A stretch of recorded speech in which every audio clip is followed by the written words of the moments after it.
السلام علیکم ورحمۃ اللہ وبرکاتہ نحمدہ ونصلی علی رسولہ الکریم اما بعد فاعوذ باللہ من الشیطان الرجیم بسم اللہ الرحمن الرحیم رب اشرح لی صدری ویسر لی امری واحلل عقدۃ من لسانی یفقہوا قولی آمین یا رب العالمین۔ سورہ آل عمران تفسیر آیت نمبر 181 سے۔ لقد سمع اللہ، البتہ بلا شبہ سن لی اللہ نے،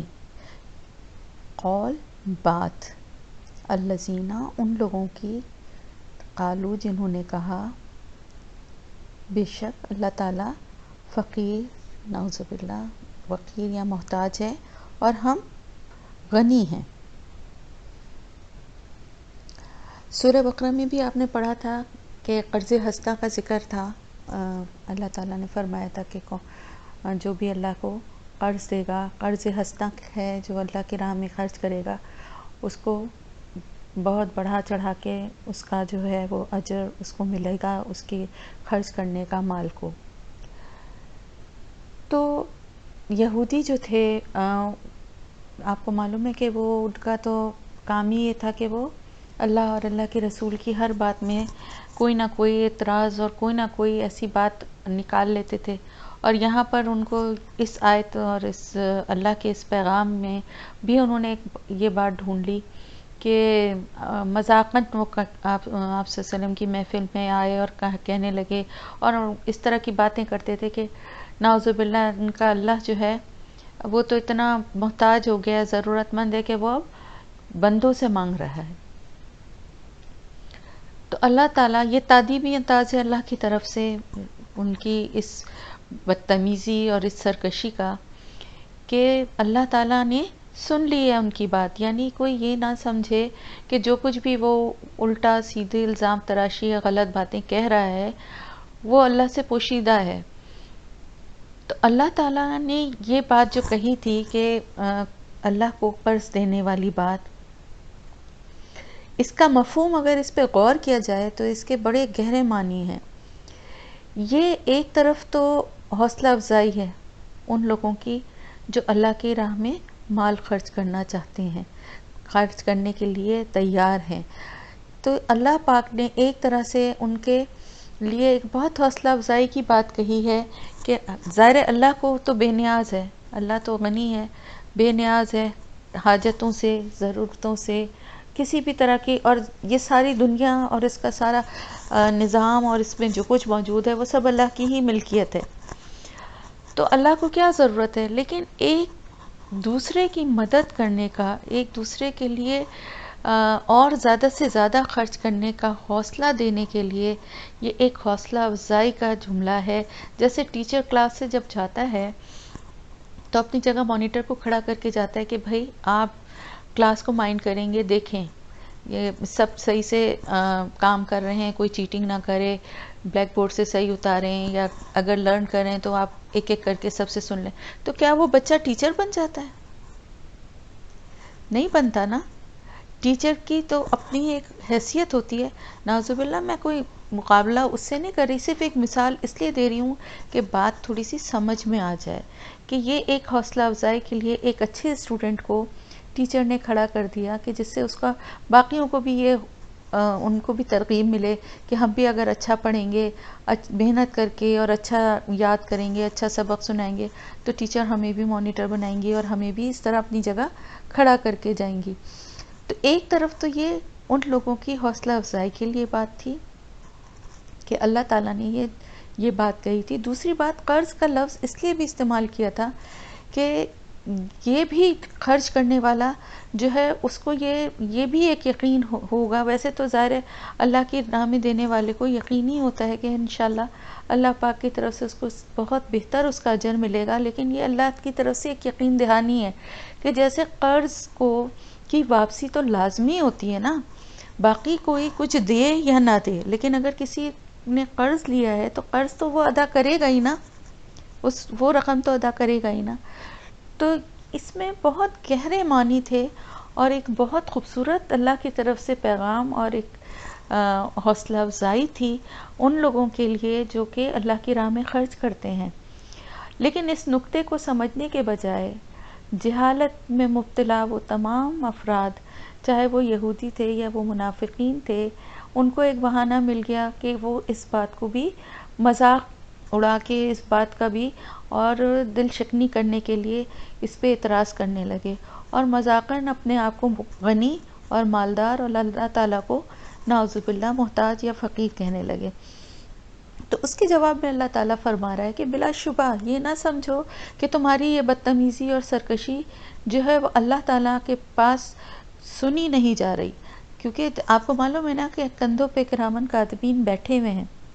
جو کہ مستقل ہماری زندگی کے ایک ایک پل، ایک ایک لمحے کا حساب، ہماری سوچوں کا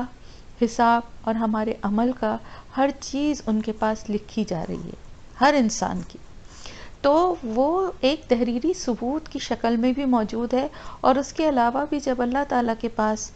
پہنچیں گے قیامت کے دن تو وہاں پر یہ تمام باتیں اور تمام جو بھی فعل اچھائی کے لیے اچھے کیے ہیں یا برے کیے ہیں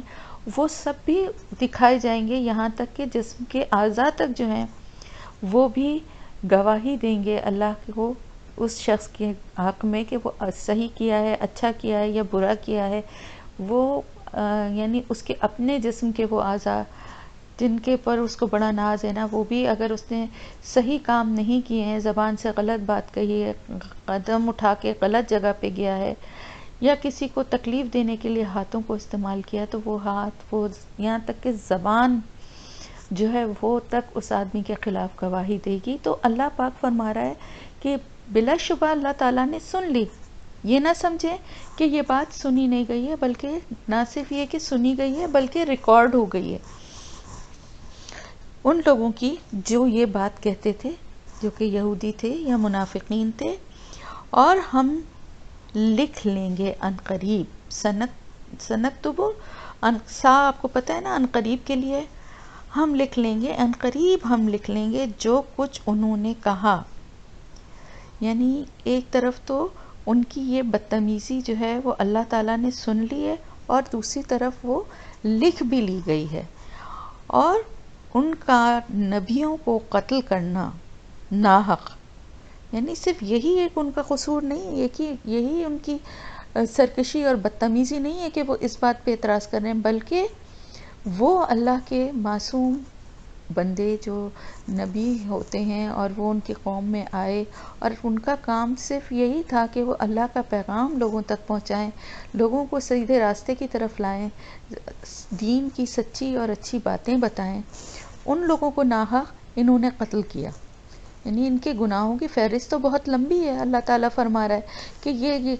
یہ بات تو سن لی گئی اور لکھ بھی لی گئی، لیکن اس سے پہلے کی بھی بہت باتیں لکھی ہوئی ہیں، ان کی جو بھی حرکتیں ہیں یا جو بھی ان کے جرائم اور گناہ ہیں وہ سب اللہ تعالیٰ کے پاس لکھ لیے گئے ہیں۔ اور وَنَقُولُ ذُوقُوا عذاب الحریق، بھڑکتی ہوئی آگ، حریق ہے بھڑکتی ہوئی آگ کا عذاب، کہ عنقریب یہ جو کچھ لکھا جا رہا ہے اس کی وجہ سے جو کچھ انہوں نے حرکتیں کی ہیں، گناہ کیے ہیں، جس میں سب سے بڑا گناہ تو یہی ہے نا نبیوں کا قتل، ناحق ہی ہوگا نا، ظاہر ہے ایک معصوم انسان جو کہ اللہ کا پیغام لوگوں تک پہنچا رہا ہے اس کو قتل کرنا ناحق ہی ہے۔ تو اس کے بدلے میں ہم کہیں گے، وَنَقُولُ کون ہم؟ اللہ تعالیٰ فرما رہا ہے کہ ہم کہیں گے وَذُوقُوا چکھو عذاب الحریق، بھڑکتی ہوئی آگ کا مزہ چکھو، یعنی تمہاری گناہوں کی جو فہرست ہے اس کے بدلے میں تمہیں قیامت کے دن بھڑکتی ہوئی آگ کا عذاب دیا جائے گا، اس میں تمہیں جلنا ہوگا اور ہمیشہ ہمیشہ جلتے رہو گے۔ ذالک بما قدمت ایدیکم، اور یہ کس وجہ سے ہوگا؟ بوجہ اس کے کہ جو کچھ تمہارے ہاتھوں نے بھیجا ہے، یعنی جو کچھ تم کر چکے ہو۔ میں نے آپ کو بتایا تھا نا کہ یہ جو ہے ایک ضرب المثل کے طور پہ بولا جاتا ہے، قدمت ایدیکم ایک مثالاً بولا جاتا ہے کہ جیسے تم اپنے ہاتھوں سے جو کچھ تم نے بھیجا، یعنی جو کچھ تم کر چکے ہو، جو تمہارے اعمال ہیں وہ آگے تم نے بھیج دیے ہیں، جو کچھ ہم کرتے جاتے ہیں وہ آگے جاتا جا رہا ہے نا، ہم اچھے کام کرتے ہیں تو وہ بھی آگے جا رہے ہیں، اور خدا نخواستہ کوئی غلط یا برا کام بھی کرتا ہے تو وہ بھی آگے جا رہا ہے۔ تو جو کچھ یہ اللہ تعالیٰ کا مطلب یہاں پر بتانے کا مفہوم جو ہے وہ یہ ہے کہ جو کچھ تم نے کیا ہے تمہیں یہ سزا اسی کے بدلے میں ملنے والی ہے۔ اس میں تمہاری کوئی ذاتی کوئی وہ نہیں ہے، لیکن تمہاری حرکتیں، تمہارے گناہ، تمہارے جرائم، تمہاری سرکشی جو ہے وہ تم نے آگے بھیجی ہے۔ اپنی حرکتوں کے ذریعے یہ گناہ تم نے آگے بھیجے ہیں، اور اللہ تعالیٰ، بے شک اللہ تعالیٰ ظلم کرنے والا نہیں ہے اپنے بندوں پر۔ یہاں پر یہ بات تو ہمیں معلوم ہی ہے کہ ظاہر ہے اللہ تعالیٰ تو بے انتہا رحیم و کریم ہے، شفیق و مہربان ہے۔ وہ اپنے بندوں پہ ظلم نہیں کر سکتا، اس لیے کہ اس کی مخلوق ہیں۔ وہ 70 ماہوں سے زیادہ محبت کرتا ہے، اس نے بنایا ہے، اپنی تخلیق کو آگ میں پھینکنا اس کے لیے وہ بھی نہیں چاہتا۔ لیکن یہ جو بھی سزا تمہیں ملنے والی ہے بھڑکتی ہوئی آگ میں جلنے کی، تمہارے اپنے کرتوت ہیں، تمہارے اپنے جرائم ہیں، تمہارے اپنے گناہ ہیں، اور اتنے بڑے بڑے گناہ ہیں کہ جس میں نبیوں کا قتل، ناحق قتل بھی شامل ہے۔ تو اس کے بدلے میں تمہیں یہ سزا دی جائے گی۔ اللہ تعالیٰ فرماتا ہے کہ میں نے ظلم کو اپنے اوپر حرام کر لیا ہے۔ اللہ پاک کی ذات سے رحمت کی امید کرتے ہیں، اللہ پاک کی ذات سے شفقت کی امید کرتے ہیں، انصاف کی امید کرتے ہیں۔ ظلم اور شرک اور یہ جو سرکشی ہے نا، یہ تو گناہ گاروں کے، کافروں کے رویے ہیں۔ اللہ پاک کی ذات ہر برائی سے، ہر خامی سے پاک، سبحان اللہ، پاک ہے اللہ، ہر برائی سے، ہر خامی سے، ہر خرابی سے اس کی ذات پاک ہے، بلند و برتر ہے، غنی ہے۔ تو وہ فرما رہا ہے کہ میں اپنے بندوں پہ ظلم نہیں کرتا، بے شک میں نہیں کرتا، اور میرا تم لوگوں کو بھی جو سزا ملنے والی ہے وہ تمہارے اپنے ہی اعمال کے نتیجے میں ملنے والی ہے۔ وہ لوگ جنہوں نے کہا کہ بے شک اللہ تعالیٰ نے ہم سے عہد کیا ہے، عہدہ الینا، ہم سے عہد کیا ہے، کیا کہتے تھے؟ یعنی ان کے گمان اور ان کی باتیں آپ دیکھیں کہ وہ کس قسم کی باتیں کہتے تھے اللہ سے منسوب کر کے، کہ اللہ تعالیٰ نے ہم سے یہ عہد لیا ہے کہ ہم ایمان نہیں لائیں گے کسی بھی رسول پر جب تک کہ وہ ہمارے پاس ایسی قربانی لے کر نہ آئے جس کو آگ کھا لے۔ اب ہوا کیا، اس کا تھوڑا سا بیک گراؤنڈ میں پہلے بھی آپ کو ایک دفعہ بتا چکی ہوں، ابھی پھر آپ کو بتا دیتی ہوں کہ بنی اسرائیل کے دور تک جو ہے وہ طریقہ کار یہ تھا قربانی کی قبولیت کا کہ قربانی کرنے والا اپنی قربانی کو کسی بلند جگہ پہ رکھ دیتا تھا، اور آسمان سے ایک آگ آتی تھی جو اس کو جلا کے بھسم کر دیتی تھی۔ یہ اس بات کا ثبوت ہوتا تھا کہ قربانی قبول کر لی گئی ہے۔ حابیل اور قابیل کا جو واقعہ تھا اس میں بھی میں نے آپ کو شاید بتایا تھا یا ذکر کیا تھا کہ اسی طرح سے ہوا تھا کہ حابیل اور قابیل دونوں اپنی اپنی قربانیاں لے کر انہوں نے ایک پہاڑی پر رکھی تھی، اور حابیل جو تھے وہ کیونکہ جانوروں کو چراتے تھے تو وہ بہترین جانور جو ہیں اپنے ریوڑ میں سے چن کے وہ قربانی دینے کے لیے لائے تھے، اور قابیل جو تھا وہ کھیتی باڑی کرتا تھا تو وہ اپنی فصل میں سے غلہ لے کر آیا تھا، لیکن اس نے یہ چالاکی کی تھی کہ یہ تو آگ سے جلنا ہی ہے تو سب ضائع ہی ہو جائے گا، تو اوپر اس نے اچھی وہ رکھی تھی اور نیچے جو ہے اس نے سوکھا اور گلا سڑا فصل کا جو وہ تھا مال وہ رکھا تھا، اور جب رکھی گئی تو ظاہر حابیل کی قربانی کو آسمان سے آگ آئی اور اس نے جلا دیا، اور اس کی قربانی ان کی قبول ہو گئی تھی۔ تو وہ قصہ آگے بھی جب آئے گا تو پھر اس کی ڈیٹیل بتاؤں گی۔ تو مطلب یہ طریقہ کار تھا۔ اسی طرح آپ صلی اللہ علیہ وسلم سے پہلے جو ہے نا مال غنیمت جو تھا وہ لینا یا رکھنا جائز نہیں تھا۔ تو اس کا طریقہ کار یہ ہوتا تھا کہ جنگ کے بعد جب مال غنیمت جمع کیا جاتا تھا تو اس کو سب کو جس کس کے پاس جو جو چیزیں جو ملتی تھیں جنگ ظاہر جیتنے کی صورت میں جو بھی وہ چھوڑ کے جاتے تھے سامان،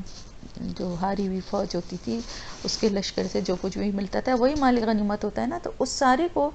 ایک جگہ جمع کر کے میدان میں رکھ دیا جاتا تھا، اور پھر آسمان سے ایک آگ آتی تھی اور اس کو جلا کے راکھ کر دیتی تھی۔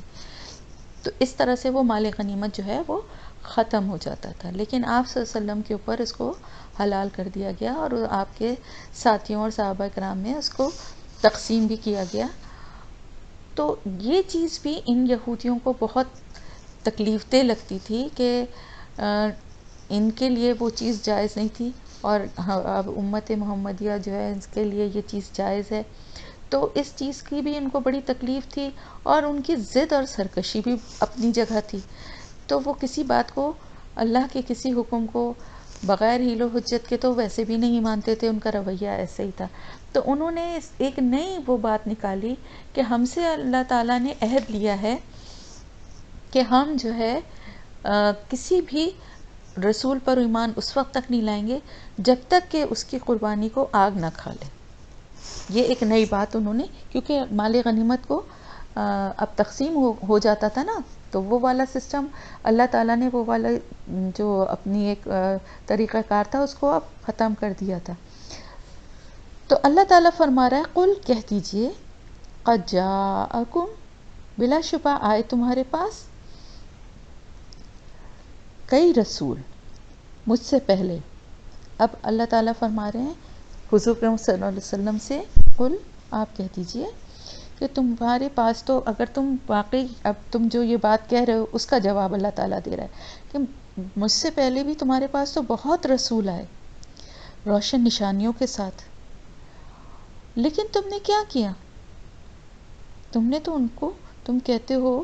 کہ ہم ان کے ساتھ ہم ان پر ایمان لانے والے ہیں، یعنی جو قربانی، جس کی قربانی کو آگ کھا جائے، تو تم نے کیا کیا؟ کیوں ان کو قتل کیا؟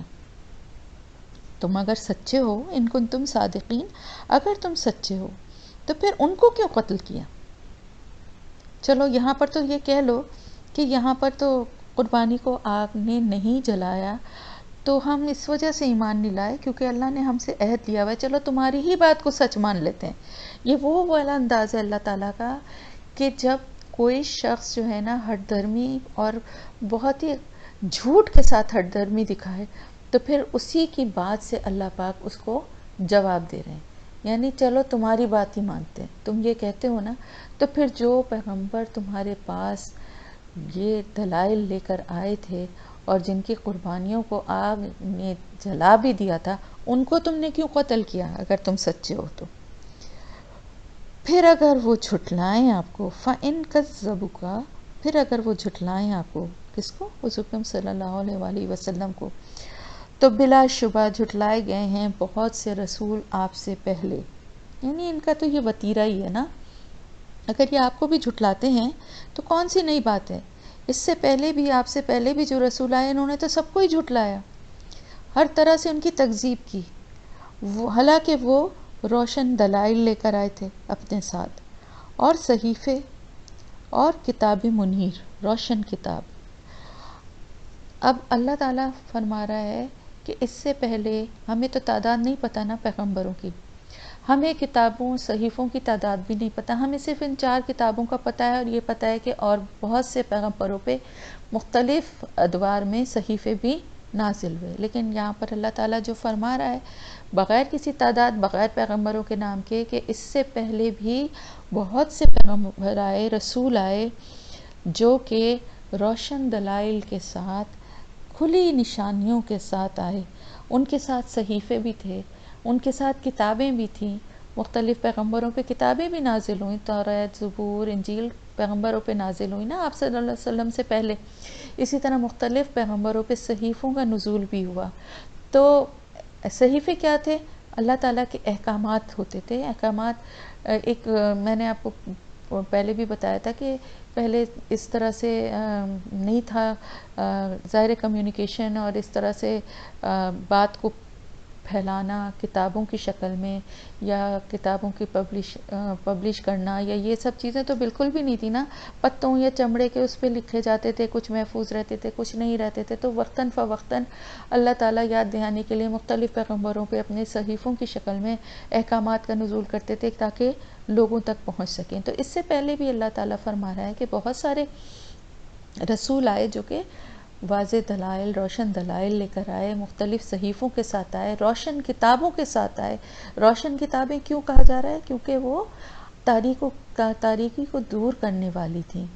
ظلم اور جہالت کے اندھیروں کو مٹانے والی تھیں، ایمان کی روشنی پھیلانے والی تھیں، ایمان کا نور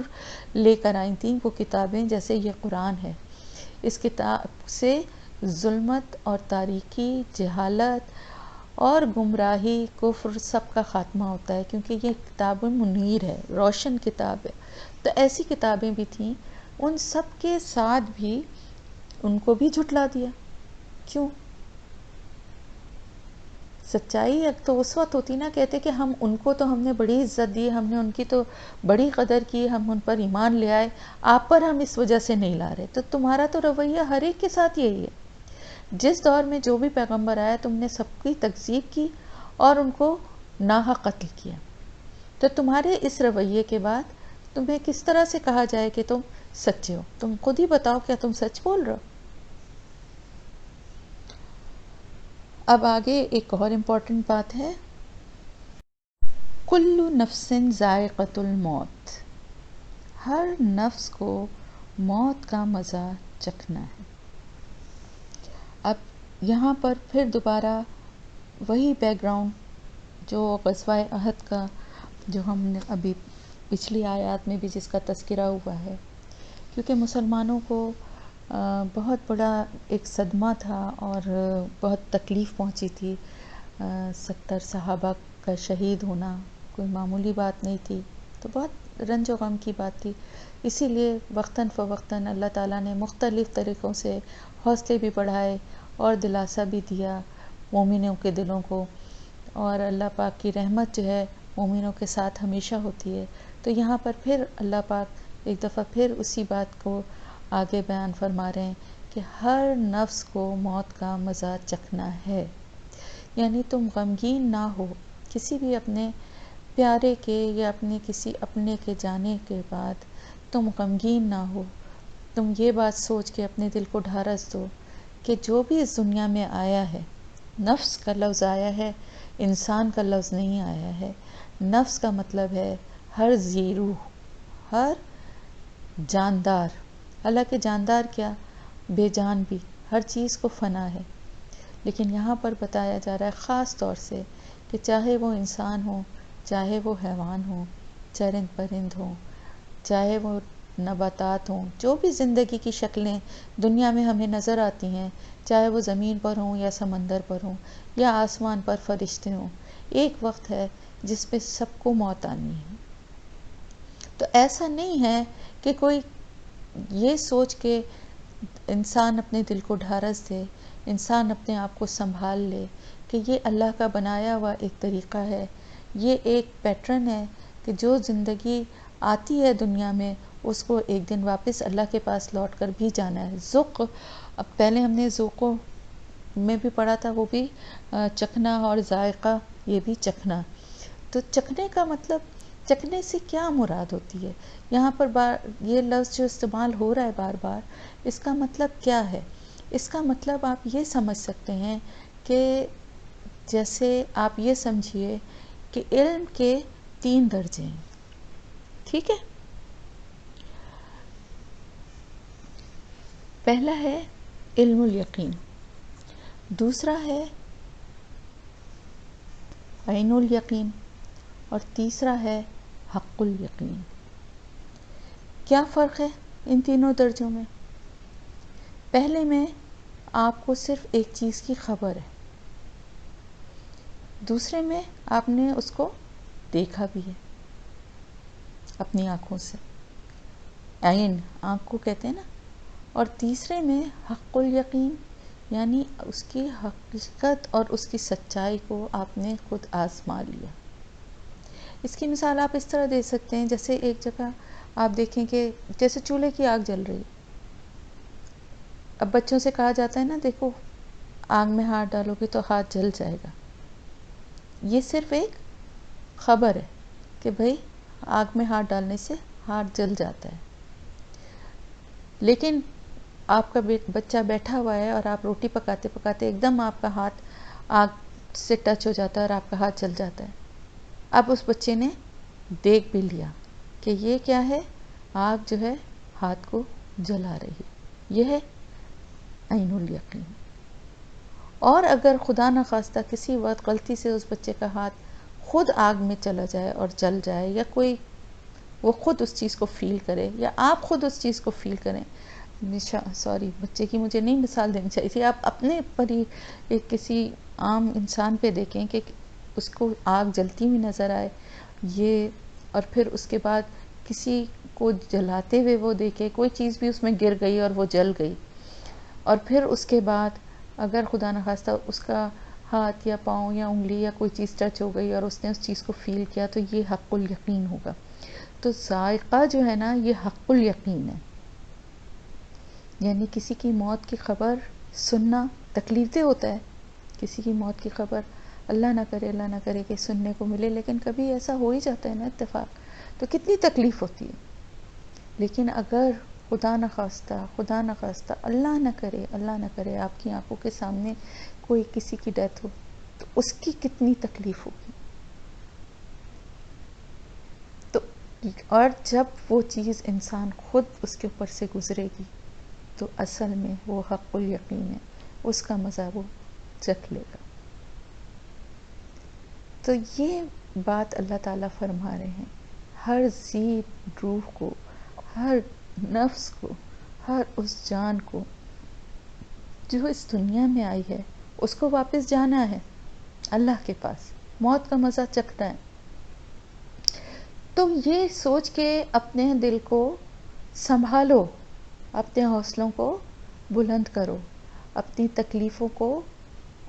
برداشت کرو کہ یہ صرف تمہارے ساتھ نہیں ہو رہا،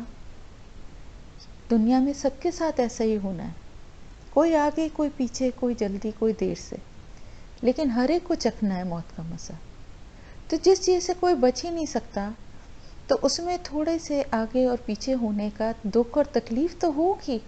لیکن اس کو اتنا زیادہ دل پہ نہ طاری کرو، اتنا زیادہ دماغ پہ نہ سوار کرو.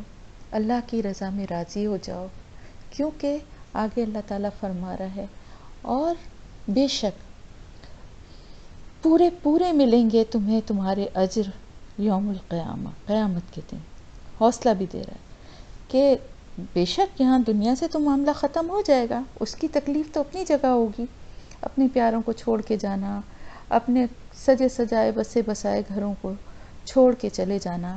آسان تو نہیں ہوتا، تکلیف دہ بات ہے نا، لیکن یہ تو عارضی ٹھکانہ ہے ویسے بھی.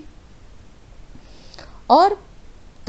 توفونا جو ہے نا، یہ بھی فوت ہم کہتے ہیں نا، فوت ہو گئے.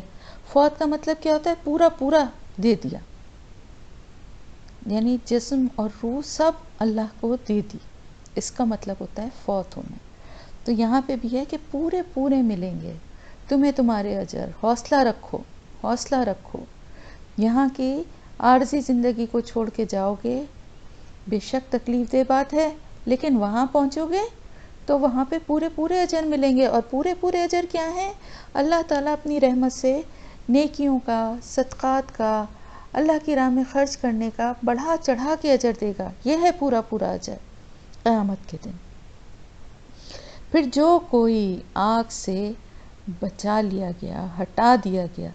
الزحزحہ کہتے ہیں کسی تکلیف دہ چیز کو ہٹا دینا. تو جو آگ سے ہٹا دیا گیا اور جنت میں داخل ہو گیا، فقط فاز، تو بلا شک وہی کامیاب ہے. حقیقت یہی ہے نا. کامیابی کا معیار کیا ہے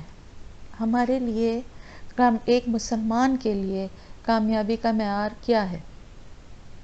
یہ دنیا کی کامیابی ہے، ہم بہت امیر آدمی بن جائیں، ہم بہت عیش و عشرت کی زندگی گزارنے لگیں، ہم بہت مالدار اور بہت کثیر الاولاد، اور ہماری اولاد بڑی فرما بردار، نیک، صالح ہو، ہماری ایک اشارے پہ ہمارے لیے کھڑی ہونے والی ہو، ہمیں اپنے دوستوں، اپنے رشتہ داروں، بہن بھائیوں کی محبت حاصل ہو. یہ ہے کامیابی. یہ دنیاوی کامیابی کیا ہے؟ آگے آپ دیکھیں نا، متاع الغرور، دھوکے کا سامان ہے. ایک مسلمان کی اصل کامیابی کیا ہے؟ اس عارضی زندگی کی جو کامیابیاں ہیں وہ تو اللہ کا انعام ہیں، بے شک ہیں، وہ بھی اللہ کا انعام، اللہ کی رحمت جس کو حاصل ہوں،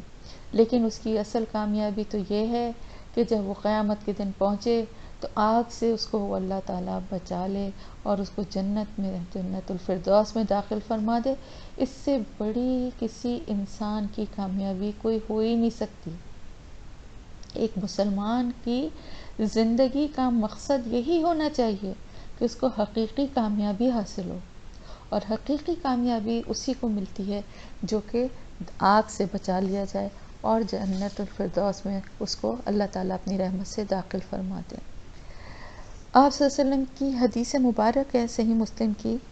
کہ آپ صلی اللہ علیہ وسلم نے فرمایا کہ جو چاہتا ہے کہ آگ سے بچا لیا جائے اور جنت میں داخل کر دیا جائے، اسے چاہیے کہ اسے موت اس حال میں آئے کہ وہ اللہ اور آخرت کے دن پر ایمان رکھتا ہو، اور چاہیے کہ لوگوں کے ساتھ وہی سلوک کرے جو اپنے لیے چاہتا ہے. کتنی سمپل اور کتنی پیاری اور کتنی گہری بات ہے. دو اہم باتوں کا صرف ذکر ہے، باقی اور کچھ بھی نہیں، باقی سب اسی میں کور ہو گئے. جو یہ چاہتا ہے کہ اللہ تعالیٰ اس کو آگ سے بچا لے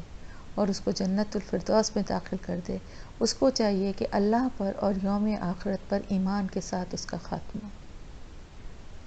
اور یہ کس صورت میں ہوگا؟ یہ اس صورت میں ہوگا کہ زندگی بھر اس کا ایمان اللہ پر اور یوم آخرت پر ہوگا، تو آخری وقت میں بھی ہوگا نا. تو جب اللہ پر اور یوم آخرت پر ایمان ہوگا تو سارے اعمال خود بخود سدھرتے جائیں گے، تمام عبادتوں میں خشوع و خضوع آتا جائے گا، لذت آنے لگے گی، دل اسی طرف بار بار جائے گا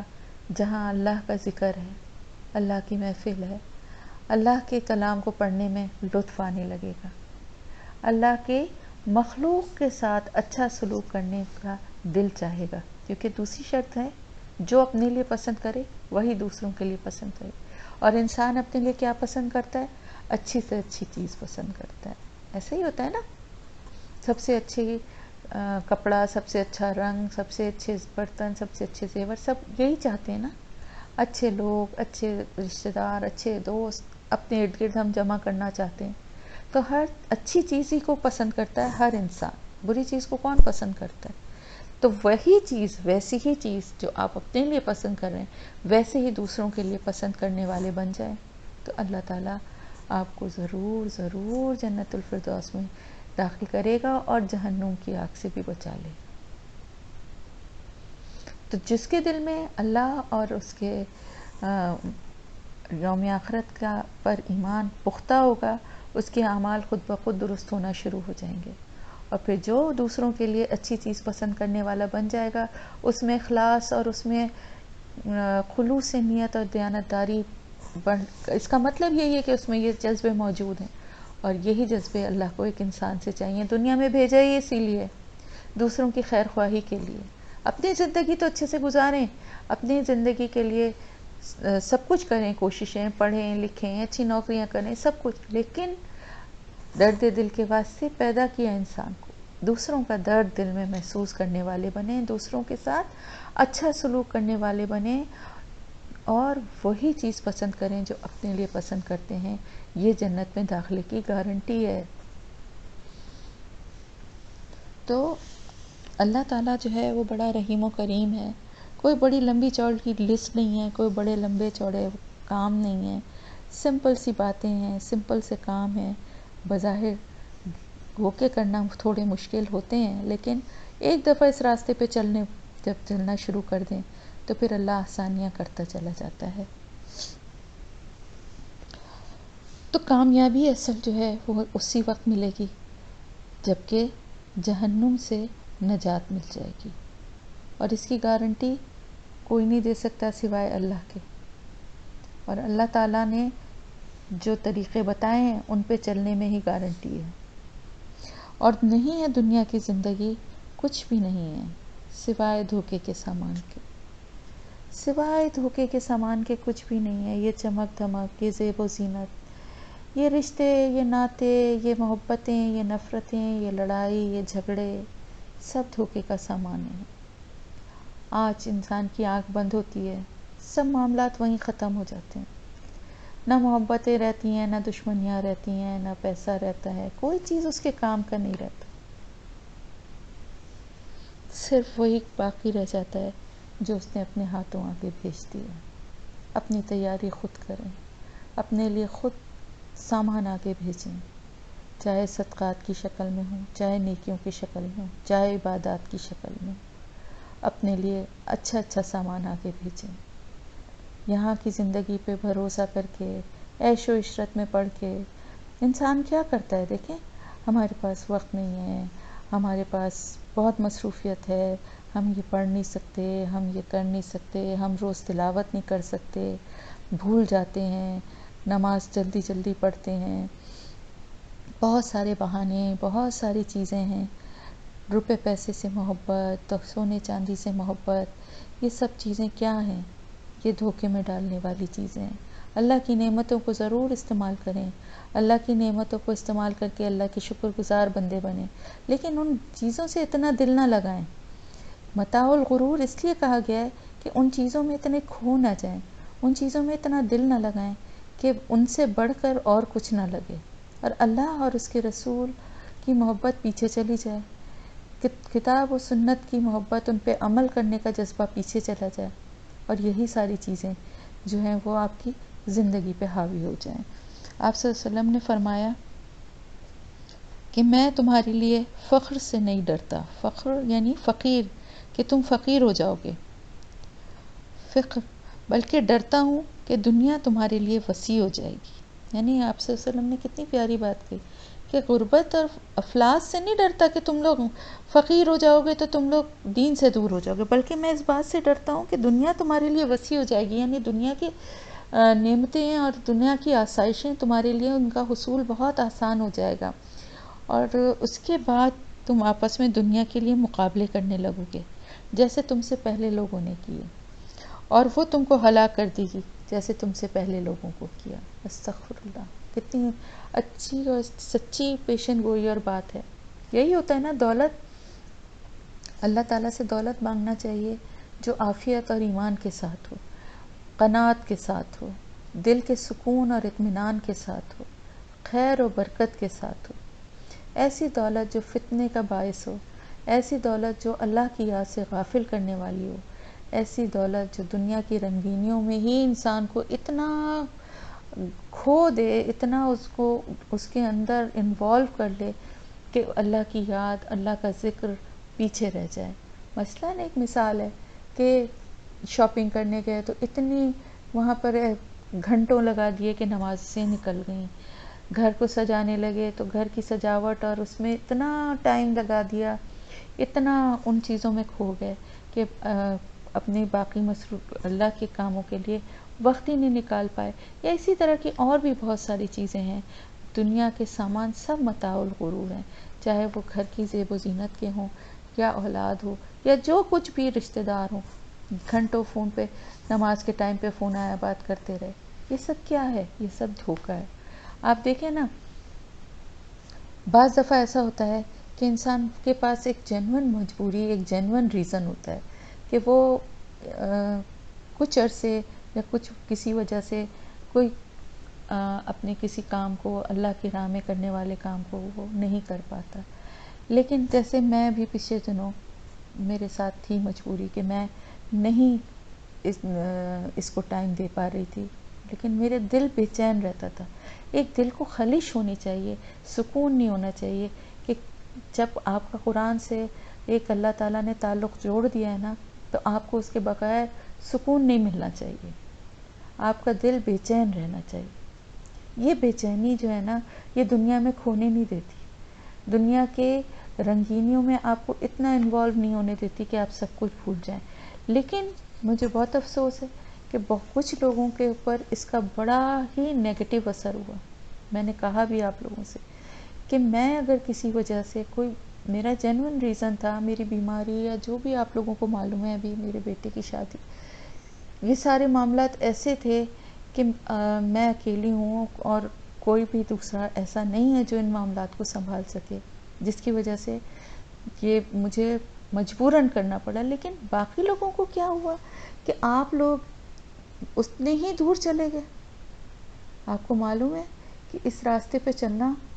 آسان نہیں ہے. اس راستے پہ چلنے کا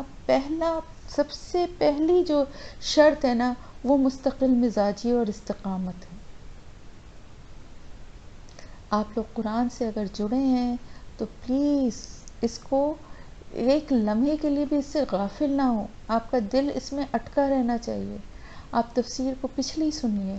آپ اور پکا لفظی ترجموں کو کریے، آپ لوگ ریلیکس ہو کے نہ بیٹھیے، اس لیے کہ یہ وقت بہت قیمتی ہے۔ ہمیں اس وقت کا اللہ کو حساب دینا ہے، ہم سے پوچھا جائے گا کہ وقت کہاں گزارا، کیسے گزارا۔ یہ چند گھنٹے، چند منٹ جو ہم اللہ کی راہ میں لگا رہے ہیں نا، کم از کم اس چند منٹوں کو 20 منٹ ہیں، 25 منٹ ہیں، روزانہ آپ کتنا ٹائم دے سکتے ہیں؟ کم از کم آپ کے 24 گھنٹوں میں سے وہ چند منٹ، وہ اگر گھنٹے ہیں تو 1 آدھ گھنٹہ جو بھی ہے، اس 24 گھنٹے میں سے آپ حساب لگائیے کہ آپ اللہ کے لیے کتنا وقت نکال رہے ہیں۔ نمازوں کو نہیں کاؤنٹ کریے، نماز تو فرض ہے، وہ تو آپ کو پڑھنی ہے، جیسے آپ نے کھانا کھایا، جیسے آپ نے پانی پیا، جیسے آپ نے سانس لی، اس طرح فرائض کو ادا کرنا لازمی ہے۔ لیکن تلاوت ہے، اذکار ہیں، تسبیحات ہیں، آپ کا یہ قرآن کا سبق ہے، یہ ہیں آپ کے وہ کام جو کہ آپ کے وقت کو قیمتی بناتے ہیں۔ میں اذکار آپ لوگوں کو یاد اسی لیے کروا رہی ہوں کہ آپ لوگ یاد کر لیں، تو میں ان کی ترتیب آپ کو پوری بتاؤں کہ کس طرح سے آپ صبح شام ان کو پڑھیں۔ بہرحال وہ ایک الگ بات ہے، یہاں بتانے کا مقصد یہ ہے کہ دنیا میں ضرور رہیں، دنیا کو ضرور انجوائے کریں، دنیا کے سامان کو بھی انجوائے کریں، لیکن اتنا حاوی نہ کر لیں کہ آپ کا وقت اور آپ کے تمام جو صلاحیتیں ہیں وہ صرف دنیا کے کاموں میں ہی صرف ہو جائیں، اور آخر میں آپ کے پاس ٹائم نہ بچے کہ آپ اللہ کے راستے میں کچھ وقت لگا سکیں۔ دنیا کو اتنی زیادہ اہمیت نہ دیں۔ آگے لَتَبْلَوُنَّ فِي أَمْوَالِكُمْ وَأَنفُسِكُمْ، البتہ تم ضرور آزمائے جاؤ گے اپنے مالوں میں اور اپنی جانوں میں۔ یہ ہم سب سے خطاب ہے، تمام مومنین سے، اس دور کے بھی اور آج بھی اور ہمیشہ رہتی دنیا تک۔ مومنین کو یہ بتایا جا رہا ہے کہ تمہاری آزمائش ضرور ہوگی، مختلف طریقوں سے ہوگی، مالوں کے ذریعے بھی، جانوں کے ذریعے بھی۔ ہم سورہ بقرہ میں بھی پڑھ چکے ہیں نا، وہاں پر اللہ تعالیٰ نے فرمایا کہ بھوک سے، خوف سے، موت کے خوف سے، اور وہاں ثمرات کا بھی ذکر ہے، اور ان سے اللہ تعالیٰ آزمائے گا۔ تو ایک مومن کے لیے تو یہ آزمائشیں ہیں۔ زندگی دیکھیں، زندگی نام ہی اس کا ہے تکلیفوں، بیماریوں، دکھوں اور خوشیوں اور کامیابیوں، ان سب سے بن کر ہی زندگی مکمل ہوتی ہے۔ تو ایک کافر جو ہے وہ ان تکلیفوں اور ان پریشانیوں کو جو ہے اس کا رد عمل دوسرا ہونا چاہیے، لیکن ایک مومن کا بالکل ڈفرینٹ ہونا چاہیے۔ اس کو یہ پتہ ہونا چاہیے کہ یہاں دنیا جو ہے یہ ایک آزمائش کی جگہ ہے، اور اس آزمائش کے بدلے میں، اس امتحان کے بدلے میں اس کا رزلٹ بھی اس کو ملنے والا ہے۔ ہمارا یہ ایمان ہے نا، تو وہ اللہ تعالیٰ کی ان آزمائشوں، ان تکلیفوں پر ثابت قدم رہتا ہے، دین پہ ثابت قدم رہتا ہے، اللہ کی رضا میں راضی رہتا ہے۔ تو اللہ تعالیٰ فرما رہا ہے کہ دنیا میں رہتے ہوئے تمہاری آزمائش ضرور ہوگی، آزمائے جاؤ گے، مختلف طریقوں سے آزمائے جاؤ گے، کبھی مالوں کی کمی سے، کبھی مال کی زیادتی سے۔ دیکھیں آزمائش دونوں طرح کی ہوتی ہے، مال کی کمی سے بھی آزمائش ہوتی ہے، اور مال کی زیادتی سے بھی آزمائش ہوتی ہے کہ مال زیادہ مل جانے کے بعد انسان کا رویہ کیا ہے،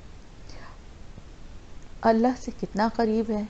اللہ کے بتائے ہوئے طریقے سے اس مال کو خرچ کرنے والا ہے۔ اپنے اوپر تو خرچ کر ہی رہا ہے، لیکن اور بھی جو طریقے اللہ نے بتائے ہیں، جس طرح سے دوسروں کا خیال کرنا، جس طرح اللہ کی راہ میں خرچ کرنا، تو وہ سارا کام بھی وہ کر رہا ہے یا نہیں۔ اسی طرح جانوں سے آزمانا، صرف یہی جانوں سے آزمانا نہیں ہے کہ موت کی شکل میں جانوں کی تکلیف اور ان کے جانے کا دکھ، بلکہ اور بھی مختلف طریقے ہیں. کسی بیماری، کسی اذیت، کسی تکلیف سے گزرنا، یا بعض دفعہ کسی کی تکلیف دہ باتوں کو برداشت کرنا. خاص طور سے اکثر ایسا ہوتا ہے کہ بعض دفعہ رشتہ داروں میں ایسی باتیں ہو جاتی ہیں، بعض دفعہ دوستوں میں ایسی باتیں ہو جاتی ہیں کہ جو دل کو بہت دکھاتی ہیں. یہ بھی آزمائش ہے اللہ کی طرف سے. تو پھر ایسی آزمائشیں جب اللہ کی طرف سے آئیں جس میں کسی بھی طرح کے جان یا مال سے ریلیٹڈ کوئی بھی مسئلہ ہے، کوئی بھی پریشانی ہے، تو ایک مومن کا رد عمل کیا ہونا چاہیے؟ اللہ پاک یہاں پر صرف یہ نہیں بتا رہا کہ آزمائے جاؤ گے، بلکہ یہ بھی بتا رہا ہے کہ تمہیں کرنا کیا چاہیے ایسے موقعوں پر. تو جب کبھی ایسی کوئی تکلیف پہنچتی ہے، جب کوئی ایسی آزمائش آتی ہے، چاہے وہ مال کی طرف سے ہو، مال کی کمی کے بھی بہت طریقے ہیں، جاب کا ختم ہو جانا یا کاروبار میں نقصان ہو جانا. اسی طرح دوسری طرف یہ بھی ہے کہ بہت زیادہ مال و دولت کا مل جانا، بہت زیادہ مالدار ہو جانا. یہ دونوں صورتیں آزمائش کی ہیں. اسی طرح موت کی شکل میں بھی اپنے کسی پیارے کو کھو دینا جانوں کی آزمائش میں یہ بھی آتا ہے، یا خود کسی بیماری یا کسی تکلیف میں مبتلا ہو جانا، یا اپنے سے متعلقہ لوگوں کی تکلیف دہ باتیں سننا. دیکھیں جتنا جو آپ سے کلوز ہوگا، آپ کے قریب ہوگا، اس کی باتیں آپ کو اتنی زیادہ تکلیف دیتی ہیں. تو پھر ایک مومن کا رویہ کیا ہونا چاہیے ایسے موقعوں پر؟ اور اس کے ساتھ ساتھ صرف یہی نہیں، ان چیزوں سے ہی نہیں آزمائے جائیں گے، بلکہ تم ضرور، البتہ تم ضرور سنو گے. لام جو ہے نا، لام زبر، یہ تاکید کے لیے. البتہ، ضرور، یعنی جو چیز بہت خاص تاکید کے ساتھ کہی جا رہی ہے. ان لوگوں کی طرف سے جنہیں کہ تم سے پہلے کتاب دی گئی. کون ہے وہ اہل کتاب؟ چاہے وہ یہودی ہوں یا وہ عیسائی ہوں، انہی کا ذکر ہو رہا ہے کہ جنہیں ہم سے پہلے کتاب دی گئی تھی. یہی دو قومیں ہیں، ان کی طرف سے بھی تم تکلیف دہ باتیں سنو گے. اور وہ لوگ جنہوں نے شرک کیا، یعنی ایک طرف تو وہ لوگ ہیں جو کہ کتاب دیے گئے ہیں، اہل کتاب ہیں، اور ایک طرف وہ ہیں جو کہ مشرک ہیں، جو کہ اللہ پہ ایمان ہی نہیں رکھتے، اللہ کے ساتھ شریک کرتے ہیں. وہ کہ اب بہت سے اہل کتاب بھی عقیدے کے لحاظ سے مشرکین کے ہی فہرست میں آ جاتے ہیں، لیکن پھر بھی بہرحال وہ ایک اللہ کو ماننے والے جو بھی اہل کتاب ہیں تو وہ اہل کتاب ہی کہلائیں گے. اور مشرکین وہ ہوتے ہیں جو بتوں کو یا کسی اور چیز، ستاروں کو یا کسی اور چیز کو پوجنے والے جو قومیں ہیں، ان کا ذکر ہے. ان کی طرف سے اذن کثیرہ، بہت ہی تکلیف دہ باتیں سنو گے، اعتراضات سنو گے. ایسا ہوتا ہے نا. اللہ کا شکر ہے، الحمدللہ ہم ایک مسلمان ملک میں رہتے ہیں، اور ہمارے آس پاس، ہمارے اڑوس پڑوس اور ہر جگہ مسلمانوں سے ہی ہمارا واسطہ ہے. لیکن وہ لوگ جو کہ ملک سے باہر رہتے ہیں، کسی ایسے ملک میں رہتے ہیں جہاں پہ دوسری قومیتیں یا دوسری نیشنلٹیز کے، دوسرے مذاہب کے لوگ بھی ہیں ان کے آس پاس، تو انہیں اچھی طرح اندازہ ہوتا ہے کہ کس طرح وہ ایک ایک چیز کا مذاق اڑاتے ہیں. اگر ہر ایک نہیں ہوتا ایسا، ہر ایک نہیں ہوتا، بہت سے لوگ ان میں مل جل کے بھی رہنا چاہتے ہیں، لیکن دل سے ہم نے کیا پڑھا تھا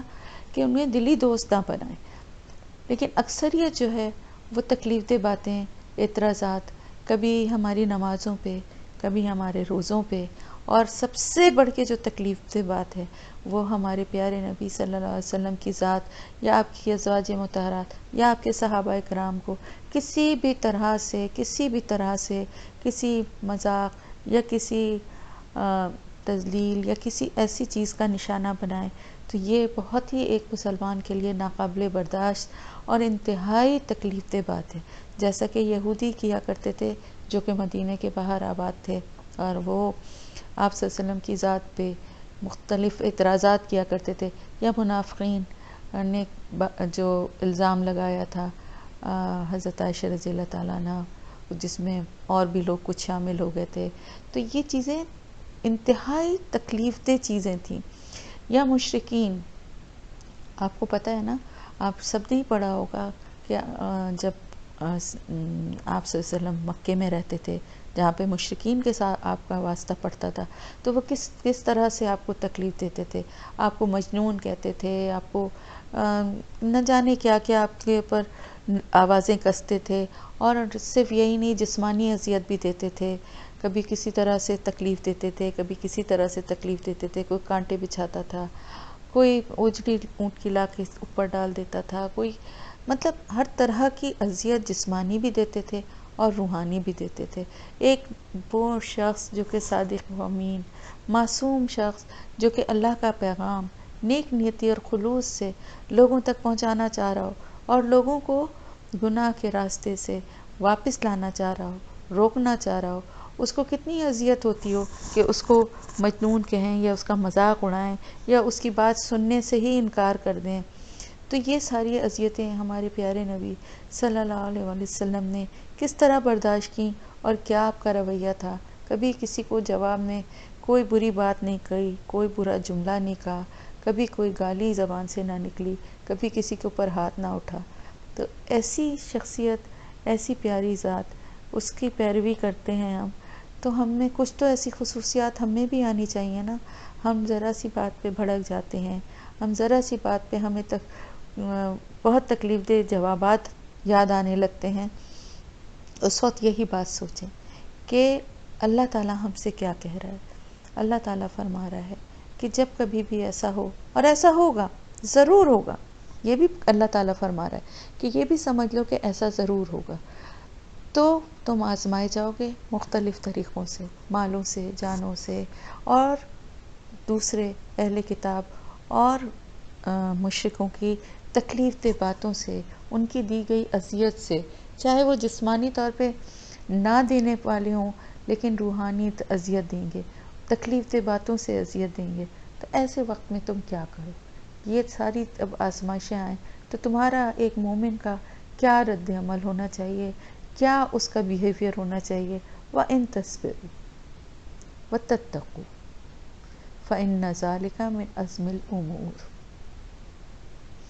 تو پھر اگر تم صبر کرو گے، صبر کیا ہے؟ آپ کا دل دکھا ہے، آپ کو بہت بری بری باتیں کہی گئی ہیں، آپ کو کے لیے کوئی بہت خراب کسی کا رویہ آپ کے ساتھ ہے، آپ کیا کریں؟ آپ بھی بری باتیں کہہ سکتے ہیں نا، آپ بھی کسی کے برے رویے کا جواب برے رویے سے دے سکتے ہیں۔ آپ صبر کریں اور اللہ کے حوالے کر دیں اپنا معاملہ۔ اس سے بہتر کوئی منصف نہیں ہے، اس سے بہتر کوئی آپ کا اچھا چاہنے والا نہیں ہے۔ فتنے اور فساد سے بچیں، دور رہیں اور لوگوں کو ان کے حال پہ چھوڑ دیں، اپنا معاملہ اللہ کے سپرد کر دیں۔ بعض دفعہ ایسا ہوتا ہے کہ آپ جتنی صفائی دینا چاہے اتنا معاملہ خراب ہوتا ہے، آپ جتنا بات کی وضاحت کرنا چاہیں دوسرا آدمی اتنا ہی زیادہ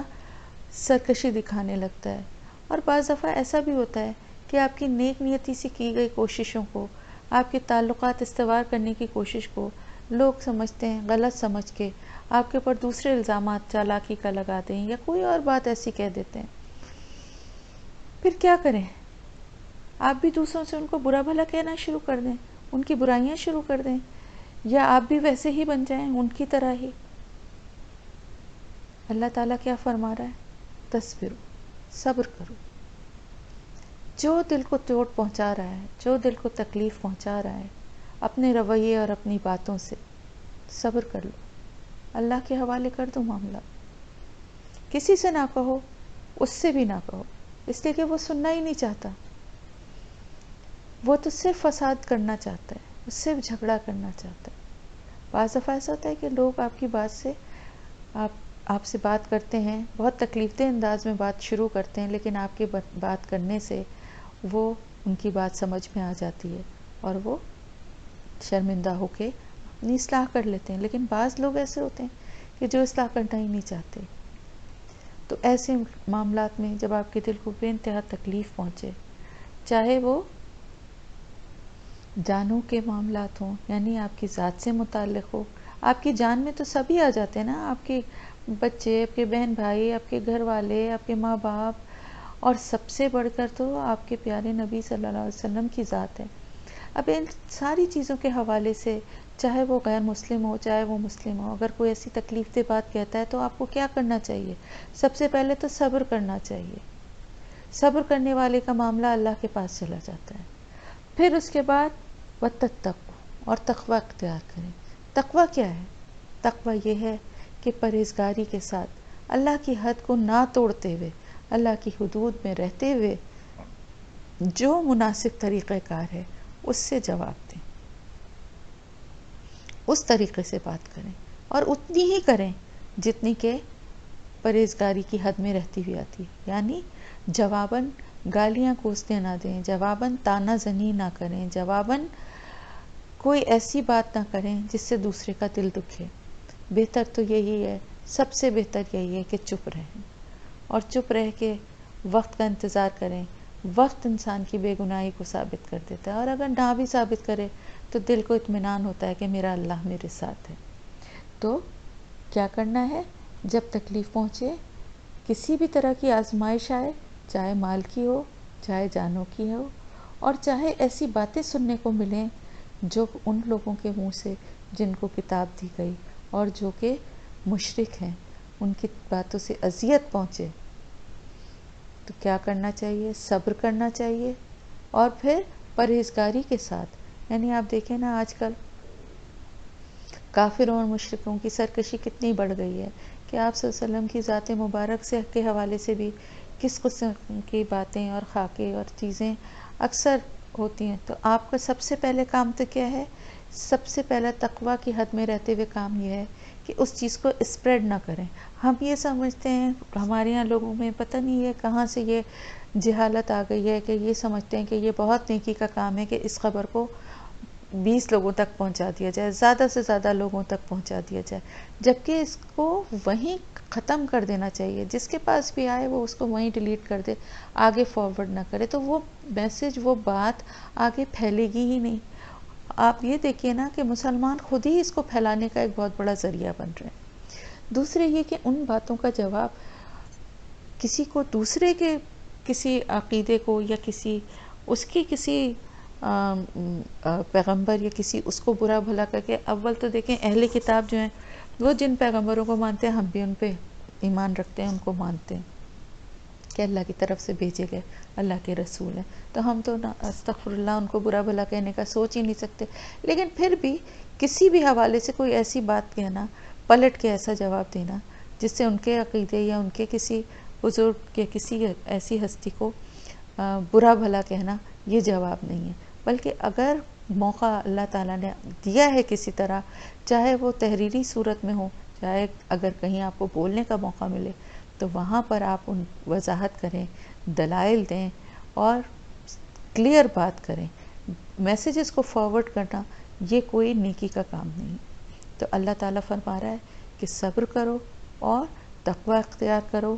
اور ساتھ ہی ساتھ یہ بھی فرما رہا ہے کہ بے شک یہ بہت ہی زیادہ عزم الامور، یہ بہت ہمت اور حوصلے کی باتیں ہیں. ہر ایک نہیں کر سکتا، صرف ایمان والا کر سکتا ہے، کیونکہ اس کو طاقت اللہ تعالیٰ دیتا ہے. اس کے نیک اور اچھے ارادے کے پیچھے اللہ پاک کی مدد ہوتی ہے. تو جس کو اللہ تعالیٰ اتنی ہمت دیتا ہے وہی یہ فیصلہ کر سکتا ہے، وہی یہ کام کر سکتا ہے کہ کس طرح سے صبر کرے اور کس طرح سے تقوی اختیار کرے. تو یہ آزمائشیں ایک مومن کی جو ہیں وہ دنیا میں ہوتی ہیں، ہوتی رہی ہیں اور ہوتی رہیں گی، اور اس کا جواب جو ہے وہ اللہ تعالیٰ کے پاس ریکارڈ ہوگا. تو سوچ سمجھ کے بولیں، سوچ سمجھ کے بات کریں، سوچ سمجھ کے عمل کریں، بغیر کسی وجہ کے کسی کا دل نہ دکھائیں. دل دکھانا بہت بڑا گناہ ہے. دوسری بات یہ ہے کہ کسی کو برا بھلا کہنا ہمارے لیے ہی نقصان دہ. اس سلسلے میں ایک واقعہ آپ لوگوں کو شاید پتہ بھی ہو کہ ایک دفعہ حضور صلی اللہ علیہ وسلم حضرت ابوبکر صدیق رضی اللہ تعالیٰ عنہ کے ساتھ کہیں جا رہے تھے، تو راستے میں ایک آدمی ملا جو کہ حضرت ابوبکر صدیق کو برا بھلا اور گالیاں بکنے لگا، اور حضرت ابوبکر صدیق چپ کھڑے سن رہے تھے، اور وہ نہ جانے کیا کیا بکتا رہا، گالیاں دیتا رہا، برا بھلا. آپ صلی اللہ علیہ وسلم مسکراتے رہے. آخر حضرت ابوبکر صدیق رضی اللہ تعالیٰ عنہ جو تھے، انہوں نے بھی تنگ آ کر کچھ پلٹ کے اس کو جواب دیا. تو تو جیسے ہی انہوں نے جواب دیا آپ صلی اللہ علیہ وسلم ایک دم سے چپ ہو کے مطلب ان کی مسکراہٹ ختم ہو گئی، وہ دوسری طرف چل دیے راستے پہ. تو حضرت ابوبکر صدیق رضی اللہ تعالیٰ عنہ ان کے پیچھے پیچھے آئے اور کہا کہ یا رسول اللہ صلی اللہ علیہ وسلم، وہ مجھے اتنا برا بھلا کہہ رہا تھا تو آپ مسکرا رہے تھے، اور جب میں نے اس کو ایک جواب دیا تو آپ ناراض ہو کے ایک طرف چلنا شروع ہو گئے. تو آپ نے فرمایا صلی اللہ علیہ وآلہ وسلم نے کہ جب تک وہ تمہیں گالیاں دے رہا تھا اور برا بھلا کہہ رہا تھا تو ایک فرشتہ تمہاری طرف سے اس کو جواب دے رہا تھا ان تمام باتوں کا، لیکن جیسے ہی تم نے جواب دیا تو وہ فرشتہ چلا گیا اور شیطان آ گیا، تو جہاں شیطان موجود ہو وہاں میں رہ سکتا، اس لیے میں چلا گیا. تو یہ کتنی پیاری بات ہے. اب ہمیشہ یہ بات اپنے دماغ میں یاد رکھیے گا کہ جب بھی کوئی آپ کو برا بھلا کہتا ہے، آپ کا دل دکھاتا ہے، تو ایک فرشتہ آپ کی طرف سے جواب دے رہا ہے، اور آپ خاموش رہیے، کچھ بھی نہ کہیے، نہ اپنی صفائی میں نہ کچھ، کیونکہ آپ کی طرف سے جب فرشتہ جواب دے رہا ہے تو آپ کو کیا ضرورت ہے بولنے کی. تو کتنی اچھی اور پیاری یہ بات اور مثال ہے. تو اللہ تعالیٰ فرماتا ہے کہ یہ ہمت کے کام وہی کر سکتے ہیں جو ایمان والے ہیں، اور ان کو یقین ہے، ان کو پتہ ہے کہ ان کو ان کے ان آزمائشوں کا بہترین اللہ کے پاس بدلہ اور انعام ملنے والا ہے. اور جب لیا اللہ نے پختہ عہد، میثاق کہتے ہیں پختہ عہد کو جو باندھ کے سختی سے رکھا جائے، ان لوگوں سے جنہیں کتاب دی گئی تھی کہ البتہ تم ضرور بیان کرو گے اس کو، لا تاکید کے لیے، نون مشدد بھی تاکید کے لیے، البتہ تم ضرور بیان کرو گے اس کو لوگوں کے لیے، اور پھر لا تکتمونہ، تم ہرگز نہیں چھپاؤ گے اس کو. یہاں بھی تاکید، یعنی ایک طرف تم بتاؤ گے، ضرور ضرور بیان کرو گے، اور پھر دوسری طرف یہ کہ اس کو چھپانا نہیں ہے. کس چیز کے لیے کہا جا رہا ہے یہ؟ اس کتاب کے علم کے لیے جو کہ ان کو دیا گیا تھا، اور اس کتاب کا علم جس میں کہ اور باتوں کے ساتھ ساتھ آپ صلی اللہ علیہ وآلہ وسلم کی بعثت، نبوت کا ذکر تھا، اور آپ کی نشانیاں تھیں، اور یہ ساری باتیں لوگوں کو بتانا ان کے ذمے کیا گیا تھا، ان سے یہ عہد لیا گیا تھا. انہوں نے جہاں سے یہ سٹارٹ ہمارا لیسن ہوا کہ جو انہوں نے اللہ تعالیٰ کے اوپر جو جس طرح کا کی الزام تراشی اور جس طرح کی بات کی تھی کہ اللہ تعالیٰ جو ہے وہ محتاج ہے اور ہم غنی ہیں، اس کا جواب اللہ پاک دے رہا ہے کہ اللہ تعالیٰ کو کسی چیز کی ضرورت ہی نہیں ہے. اللہ تعالیٰ تو سب چیزوں کو بنانے والا ہے، آسمانوں اور زمین کا مالک ہے، تو آسمان اور زمین کی جب بادشاہت اس کے پاس ہے تو سب کچھ اسی کا ہے نا. آسمان کے اندر جو کچھ موجود ہے اور زمین کے اندر جو کچھ موجود ہے، صرف زمین کا مالک اور بادشاہ ہونے کا مطلب کیا ہے کہ زمین کے اندر جو کچھ بھی ہے، چاہے وہ نباتات کی شکل میں ہو، چاہے وہ حیوانات کی شکل میں ہو، چاہے وہ انسانی زندگی ہو، چاہے وہ جو کچھ بھی ہے، اور اسی طرح آسمان میں بھی جو کچھ ہے، ان سب کا بادشاہ، ان سب کا مالک، ان سب کا خالق اللہ تعالیٰ ہی ہے. اور ہر چیز اس کے قدرت میں ہے، قدیر ہے، ہر چیز اس کی قدرت میں ہے. قدرت کا مطلب ایکچولی ہوتا ہے کہ کوئی بھی چیز بغیر، کوئی بھی کام بغیر عاجزی کے کرنا. اللہ کو کوئی چیز عاجز نہیں کر سکتی، ہر کام اس کے دائرہ اختیار میں ہے. تو جب سب کچھ کرنے والی ذات وہی ہے اور ہر چیز اسی کے پاس ہے، یعنی جو چاہتا ہے وہ کن کہنے سے ہو جاتا ہے، تو اس کو کسی چیز کی کیا ضرورت ہے. یہ تو ہم انسانوں کے لیے ہی اس نے یہ حوصلہ افزائی کے لیے اس طرح کی باتیں کہیں، اس طرح کے طریقے بتائے جس سے ایک دوسرے کی مدد ہو سکے. آگے کی جو آیات اب سٹارٹ ہو رہی ہیں یہ سورہ آل عمران کی آخری آیات ہیں، اور ان کی بڑی فضیلت ہے، اور اگر موقع ملے تو کوشش کریں کہ ان کو یاد کر لیں. آپ صلی اللہ علیہ وسلم کا معمول تھا کہ تہجد کے وقت جب اٹھتے تھے تو آسمان کی طرف نظر اٹھا کر یہ آیات یعنی 190 سے آخر تک کی جو آیات ہیں ان کو پڑھا کرتے تھے. حضرت عائشہ رضی اللہ تعالیٰ عنہ سے روایت ہے کہ آپ صلی اللہ علیہ وسلم ایک رات میرے پاس تھے، لحاف میں سو رہے تھے. رات میں اٹھے اور مجھ سے فرمایا کہ کیا مجھے اجازت ہے کہ اپنے رب کی عبادت کروں؟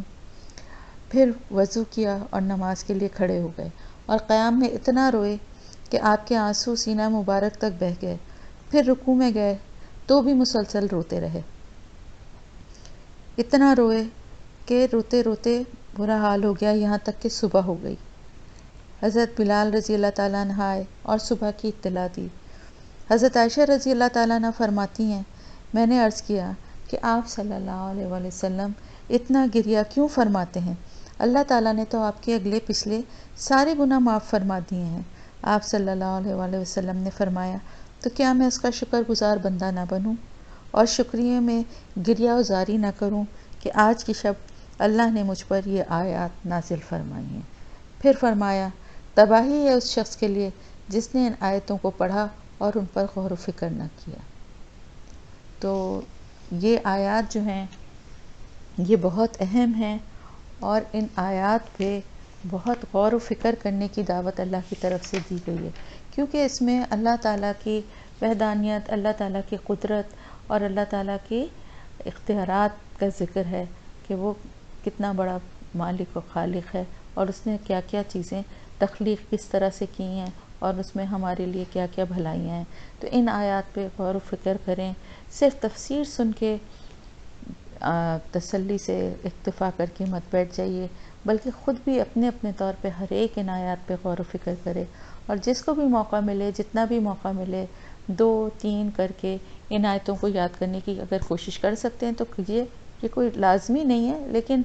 اگر کسی کو موقع ملے اور وہ آسانی سے کر سکتا ہو، اس کے پاس ہو ٹائم اور وہ یاد کر سکتا ہو، تو ضرور کرے۔ آپ صلی اللہ علیہ وسلم جب تہجد میں اٹھتے تھے تو نظر اٹھا کے آسمان کی طرف دیکھتے تھے اور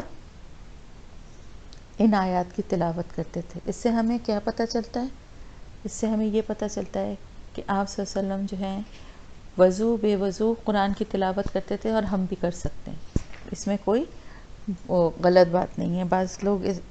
اس وجہ سے بہت ساری چیزیں یاد ہوتی ہیں، دعائیں، وہ بھی پڑھنے سے تھوڑا ہچکچاتے ہیں کہ وضو نہیں ہے، تو اگر آپ کو یاد ہے تو آپ پڑھ سکتے ہیں بغیر وضو بھی۔ صحیح مسلم کی روایت ہے کہ اللہ کے رسول صلی اللہ علیہ وآلہ وسلم اللہ کو ہر حال میں یاد کیا کرتے تھے۔ نسائی میں ہے کہ آپ صلی اللہ علیہ وسلم تکیہ لگا کر قرآن پڑھتے تھے، حضرت عائشہ رضی اللہ تعالیٰ عنہ کی گود میں ہوتے تھے، حالانکہ وہ حائضہ ہوتی تھیں۔ اب آپ یہ دیکھیے کہ یہاں پر کتنی ساری باتوں کی وضاحت ہوتی ہے۔ حضرت عائشہ رضی اللہ تعالیٰ عنہ حالت حیض میں ہوتی تھیں، لیکن آپ صلی اللہ علیہ وسلم ان کی گود میں بیٹھ کے اور آپ قرآن کی تلاوت کرتے تھے۔ تو اس کا مطلب ہے کہ ہمارے یہاں جو حیض کی حالت میں عورتوں کو بالکل اچھوت بنا دیا جاتا ہے، تو ان کے پاس بیٹھ کے قرآن بھی پڑھا جا سکتا ہے، اور وہ قرآن کی تعلیم بھی حاصل کر سکتی ہیں۔ یہ دراصل ہندوؤں کے ساتھ رہنے سے اس طرح کے عقائد مسلمانوں میں زیادہ آ گئے۔ پھر اسی طرح ایک دفعہ حضرت ابن عباس سے روایت ہے کہ وہ اپنی خالہ حضرت میمونہ ام المومنین، آپ صلی اللہ علیہ وسلم کی زوجہ مبارک تھیں، کے پاس ٹھہرے ہوئے تھے، تو انہوں نے بتایا، انہی کے کمرے میں آپ صلی اللہ علیہ وسلم کا بھی قیام تھا اس رات کو ان کے پاس، تو وہ وہیں کمرے میں ہی سو گئے۔ تو ان کی آنکھ کھلی کہ آپ صلی اللہ علیہ وسلم کے اٹھنے سے، اور آپ صلی اللہ علیہ وسلم نے اٹھتے کے ساتھ ہی باہر نکل کے آسمان کی طرف دیکھ کے ان آیات کی تلاوت کی، پھر وضو کر کے تہجد کی نماز ادا کی۔ پھر اس کے بعد اتنی طویل آپ کی نماز تھی کہ اذان ہو گئی، اور آپ نے پھر فجر کی سنتیں ادا کی، اور پھر باہر نکل کے مسجد میں فرض کی ادائیگی کے لیے، امامت کے لیے آپ نکل گئے۔ تو یہ آپ صلی اللہ علیہ وسلم کا ہمیں ایک معمول بھی پتہ چلا کہ کس طرح تہجد میں اٹھ کے عبادت کرتے تھے، اور ان آیات کی تلاوت آسمان کی طرف دیکھ کے آپ صلی اللہ علیہ وسلم پڑھا کرتے تھے، کیا کرتے تھے۔ اب ہم بھی ذرا ان آیتوں کو تھوڑا غور سے پڑھتے ہیں، اور مزید بھی انشاءاللہ تعالی کوشش کریں گے کہ ان آیات پہ اپنے اپنے طور پہ سب غور و فکر کریں۔ ان فی خلق السماوات والارض واختلاف اللیل والنہار لآیات لأولی الالباب، بے شک آسمان اور زمین کی پیدائش میں، آسمانوں اور زمین کی پیدائش میں، اور رات اور دن کے آنے جانے میں، بدلنے میں البتہ نشانیاں ہیں عقل والوں کے لیے۔ بے شک پیدائش، خلق کہتے ہیں پیدائش کو، ایسی پیدائش جس کی پہلے کوئی مثال موجود نہ ہو۔ ظاہر ہے آسمانوں کو اور زمین کی تخلیق سے پہلے کوئی سیمپل، کوئی ماڈل تو نہیں تھا نا اللہ تعالیٰ کے پاس کہ اس جیسا بننا ہے. کوئی بھی چیز، جو بھی چیز اللہ نے تخلیق کی ہے، خالق ہے وہ، تو وہ ہر چیز، انسان کو بھی اگر بنایا تو پہلے کوئی پیٹرن نہیں تھا، اللہ نے ہی تخلیق کیا نا. اسی طرح ہر چیز جو ہے نا وہ پہلی دفعہ ہی بنائی گئی ہے، اور اسی لیے وہ خالق ہے کہ اس نے جو کچھ بھی تخلیق کیا ہے اس سے پہلے اس کی کوئی مثال موجود نہیں تھی. تو ایسے ہی آسمانوں اور زمین کے بنانے میں بھی اللہ تعالیٰ کی بہت بڑی حکمت ہمیں نظر آتی ہے. اگر ہم غور کریں تو آسمان، جو لوگ سورہ ملک یاد کر رہے ہیں، حفظ کر رہے ہیں، گروپ میں ہیں، انہوں نے اگر آیات کی تلاوت کی ہوگی تو اس میں شروع کی آیات میں ہی یہ آپ کو ملے گا کہ کس طرح سے اللہ نے آسمان کو بے جوڑ بنایا ہے، اور انسان کی نظر جاتی ہے اور پلٹ کے واپس آ جاتی ہے بار بار، لیکن نہ کہیں پہ کوئی جوڑ ہے، نہ کہیں پہ کوئی ستون ہے. کس طرح سے یہ ٹکا ہوا ہے، کس چیز پہ یہ قائم ہے. اگر صرف اسی پہ غور کرے کوئی بھی اہل عقل، جس کو اللہ نے عقل دی ہے، جس کو اللہ نے سمجھ اور شعور دیا ہے، وہ اور چیزوں کو چھوڑ کے صرف آسمانوں اور زمین کی پیدائش اور اس کی تخلیق اور اس کے وجود پر ہی غور کرے کہ ایک زمین کے اوپر اگر غور کرے کہ کس طرح سے اتنی وسعت ہے، اور کس طرح اتنے لوگ اس پہ آباد ہیں، اور کس طرح مرنے کے بعد بھی اس زمین کے اندر ہی چلے جاتے ہیں، اور کس طرح سے اس زمین سے انسانوں کے لیے کھانے پینے کا سامان بھی کھیتی میں فصلوں کی شکل میں انسان کو ملتا ہے، اور کس طرح مویشیوں کے لیے بھی ملتا ہے. اسی طرح آسمان پہ غور کرے کہ آسمان یہاں سے لے کے وہاں تک، جہاں تک ہماری نظر جاتی ہے، ہمیں نظر آتا ہے، لیکن نہ تو کوئی ستون ہے، نہ کوئی ایسی جوڑ ہمیں نظر آتا ہے. کس طرح سے قائم ہے، کس نے اس کو تھاما ہوا ہے، کس طرح سے یہ ٹکا ہوا ہے. یہ ساری چیزیں غور و فکر کرنے والوں کے لیے نشانیاں ہیں. پھر دنوں کے آنے جانے میں نشانیاں ہیں، دن اور رات کے بدلنے میں نشانیاں ہیں. کبھی دن چھوٹے، کبھی دن بڑے. آج کل دیکھیں آپ، راتیں بڑی ہیں، دن چھوٹے ہیں. جیسے جیسے وقت گزرتا جاتا ہے پھر دن بڑے ہو جاتے ہیں، راتیں چھوٹی ہو جاتی ہیں. موسم بدلتے رہتے ہیں. آج کل اتنی ٹھنڈک ہے، کچھ عرصہ پہلے اتنی شدید گرمی تھی کہ اس سے برا حال تھا. کبھی ہوائیں چلتی ہیں، کبھی بارش برستی ہے. ہر چیز کا کیسے اللہ تعالیٰ نے ایک نظام بنایا ہوا ہے. ان ساری چیزوں پہ اگر انسان غور کرے، اللہ کے وجود، اللہ کی وحدانیت تک پہنچ جائے، ہو کبھی بھی وہ شرک کرنے کا سوچ بھی نہیں سکتا، کیونکہ یہ والی کوالٹیز اور کسی میں بھی نہیں ہے. کون ہے جو زمین اور آسمان کا مالک ہے؟ کون دعویٰ کر سکتا ہے؟ کوئی بھی نہیں. تو اللہ تعالیٰ جتنے بھی عقل والے ہیں، عقل اور شعور رکھتے ہیں، ان سب کو یہ دعوت دیتا ہے کہ غور کرو، تفکر کرو، تدبر کرو، کہ میری نشانیوں کو دیکھو، زمین آسمان کو دیکھو کہ وہ کیسے قائم ہے. سورج کیسے نکلتا ہے اپنے ٹائم پہ، سورج کہاں سے مشرق سے نکلنا ہے تو وہیں سے نکلے گا. چاند کو دیکھو کس طرح گھٹتا اور بڑھتا رہتا ہے. ستاروں کو دیکھو. کس کس چیز پہ اگر ایک آسمان کی ہی چیزوں پہ غور کرے یا صرف زمین کی ہی چیزوں پہ غور کرے، انسان صرف اپنی تخلیق پر ہی غور کرے، تو اس کو اللہ کے وجود کا کبھی بھی وہ انکار کرنے والا نہ بنے، کبھی بھی وہ اللہ کے ساتھ شرک کرنے کا نہ سوچے، کیونکہ ایسی کوئی ذات دوسری ہو ہی نہیں سکتی. اللہ تعالیٰ کی قدرت، اللہ تعالیٰ کی نشانیوں کے پر غور کرے تو اللہ کو پالے گا. الذین یذکرون اللہ، بے شک وہ لوگ جو یاد کرتے ہیں اللہ کو، قیاماً کھڑے، قعوداً بیٹھے، علی جنوبہم اور اپنے پہلوؤں پہ، کروٹوں میں. اور وہ غور و فکر کرتے ہیں اللہ تعالیٰ کی تخلیق میں، جو کہ آسمانوں اور زمین کی شکل میں اس نے بنائی ہے ہمارے لیے. اب ان لوگوں کا ذکر ہو رہا ہے، عقل والے ان لوگوں کا ذکر ہو رہا ہے جو کہ تدبر اور تفکر کرنے والے ہیں، جو اللہ کو یاد کرتے ہیں کھڑے اور بیٹھے اور لیٹے. یہ کون لوگ ہیں؟ یہ مومنین ہیں. نماز پڑھتے ہیں، کھڑے ہوتے ہیں قیام میں، بیٹھتے ہیں تو اللہ کی تسبیح بیان کرتے ہیں، اس کی پاکی بیان کرتے ہیں، اس کے اذکار پڑھتے ہیں. جب یہاں تک کہ جب رات کو سوتے ہیں تو سوتے میں بھی آنکھ کھل جائے تو اللہ کی کسی آیت کی تلاوت یا کسی کلمہ پڑھتے ہیں یا کوئی تسبیح پڑھتے ہیں، سوتے وقت بھی سورہ ملک پڑھتے ہیں، دعائیں پڑھتے ہیں، اور جو کچھ اذکار مسنون ہیں ان کو پڑھتے ہیں. اسی طرح بیچ میں آنکھ کھل جائے، کروٹوں کا مطلب ہی یہی ہے کہ سوتے میں بھی ایک مومن کی اگر آنکھ کھلے تو اس کے زبان سے اللہ کا ہی نام، اللہ کا ہی ذکر نکلنا چاہیے. تو یہ وہ لوگ ہیں مومنین. اللہ پاک ہم سب کو ان میں شامل کر دے جو ہر حال میں، آپ صلی اللہ علیہ وسلم کا میں نے بتایا تھا نا کہ آپ صلی اللہ علیہ وسلم کے بارے میں صحیح مسلم کی روایت ہے کہ اللہ کے رسول ہر حال میں اللہ کا ذکر کرتے تھے، سوتے جاگتے کھڑے بیٹھے. یعنی سوتے سے مطلب یہ کہ سوتے سے جب آنکھ کھلتی تھی تو بھی اللہ کے ذکر کو ہی کرتے تھے، اللہ کی کتاب کی کچھ آیات کی ہی تلاوت کرتے تھے. اسی طرح قیام کی حالت میں، قعود کی حالت میں، ہر حال میں اللہ کا ذکر فرماتے تھے. ہم سب کو بھی یہی کرنا چاہیے کہ نماز پابندی سے، نماز کے علاوہ نوافل جو پڑھنے ہیں ساتھ ساتھ وہ بھی پڑھیں. اللہ تعالیٰ اتنی توفیق دے. تہجد ہے، چاشت ہے، اشراق ہے، چاشت ہے، جو بھی پڑھ سکتے ہیں جتنا پڑھ سکتے ہیں اللہ کا شکر گزار بندہ بنے. دیکھیں نا حضور صلی اللہ علیہ وسلم نے کیا فرمایا، جبکہ وہ ذات ہے جس کے لیے تو کوئی گناہ کا لفظ ہی جس کے لیے ہم نہیں سوچ سکتے، اور جس کا ظاہر ہے جنت کا ہی جو مکی ہے انشاءاللہ تعالی. تو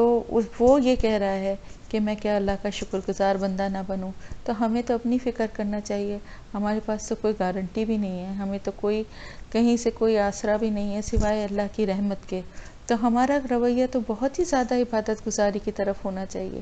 دن رات ہمیں اس فکر میں لگا رہنا چاہیے کہ اللہ تعالیٰ ہم سے راضی ہو جائے، اور ہم اپنی ہر وقت جب بھی ہمارا اس کا طریقہ سب سے بہترین یہ ہے کہ مصنون دعائیں ہیں نا،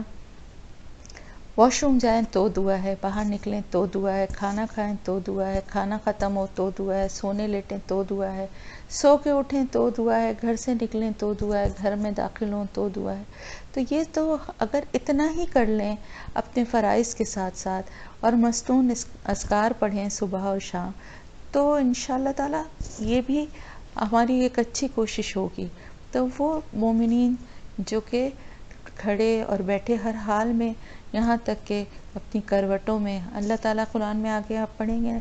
تو اتنے پیارے انداز میں اللہ پاک انسانوں کے بارے میں بتاتا ہے کہ جب ان پہ پریشانی آتی ہے تو وہ کس طرح سے اللہ کو یاد کرتے ہیں ہر حال میں، یہاں تک کہ اپنے پہلوؤں کے بل بھی یاد کرتے ہیں. سوتے میں بھی آنکھ کھلتی ہے تو دل سے ایک آہ نکلتی ہے اور اللہ سے دعائیں نکلتی ہے جب کوئی کسی پریشانی میں ہوتا ہے. لیکن جیسے ہی اللہ پاک اس کو وہ عطا کر دیتا ہے تو پھر بہت کم لوگ ہیں جو شکر گزار بندے بنتے ہیں. اکثریت اس کو اپنی کسی نہ کسی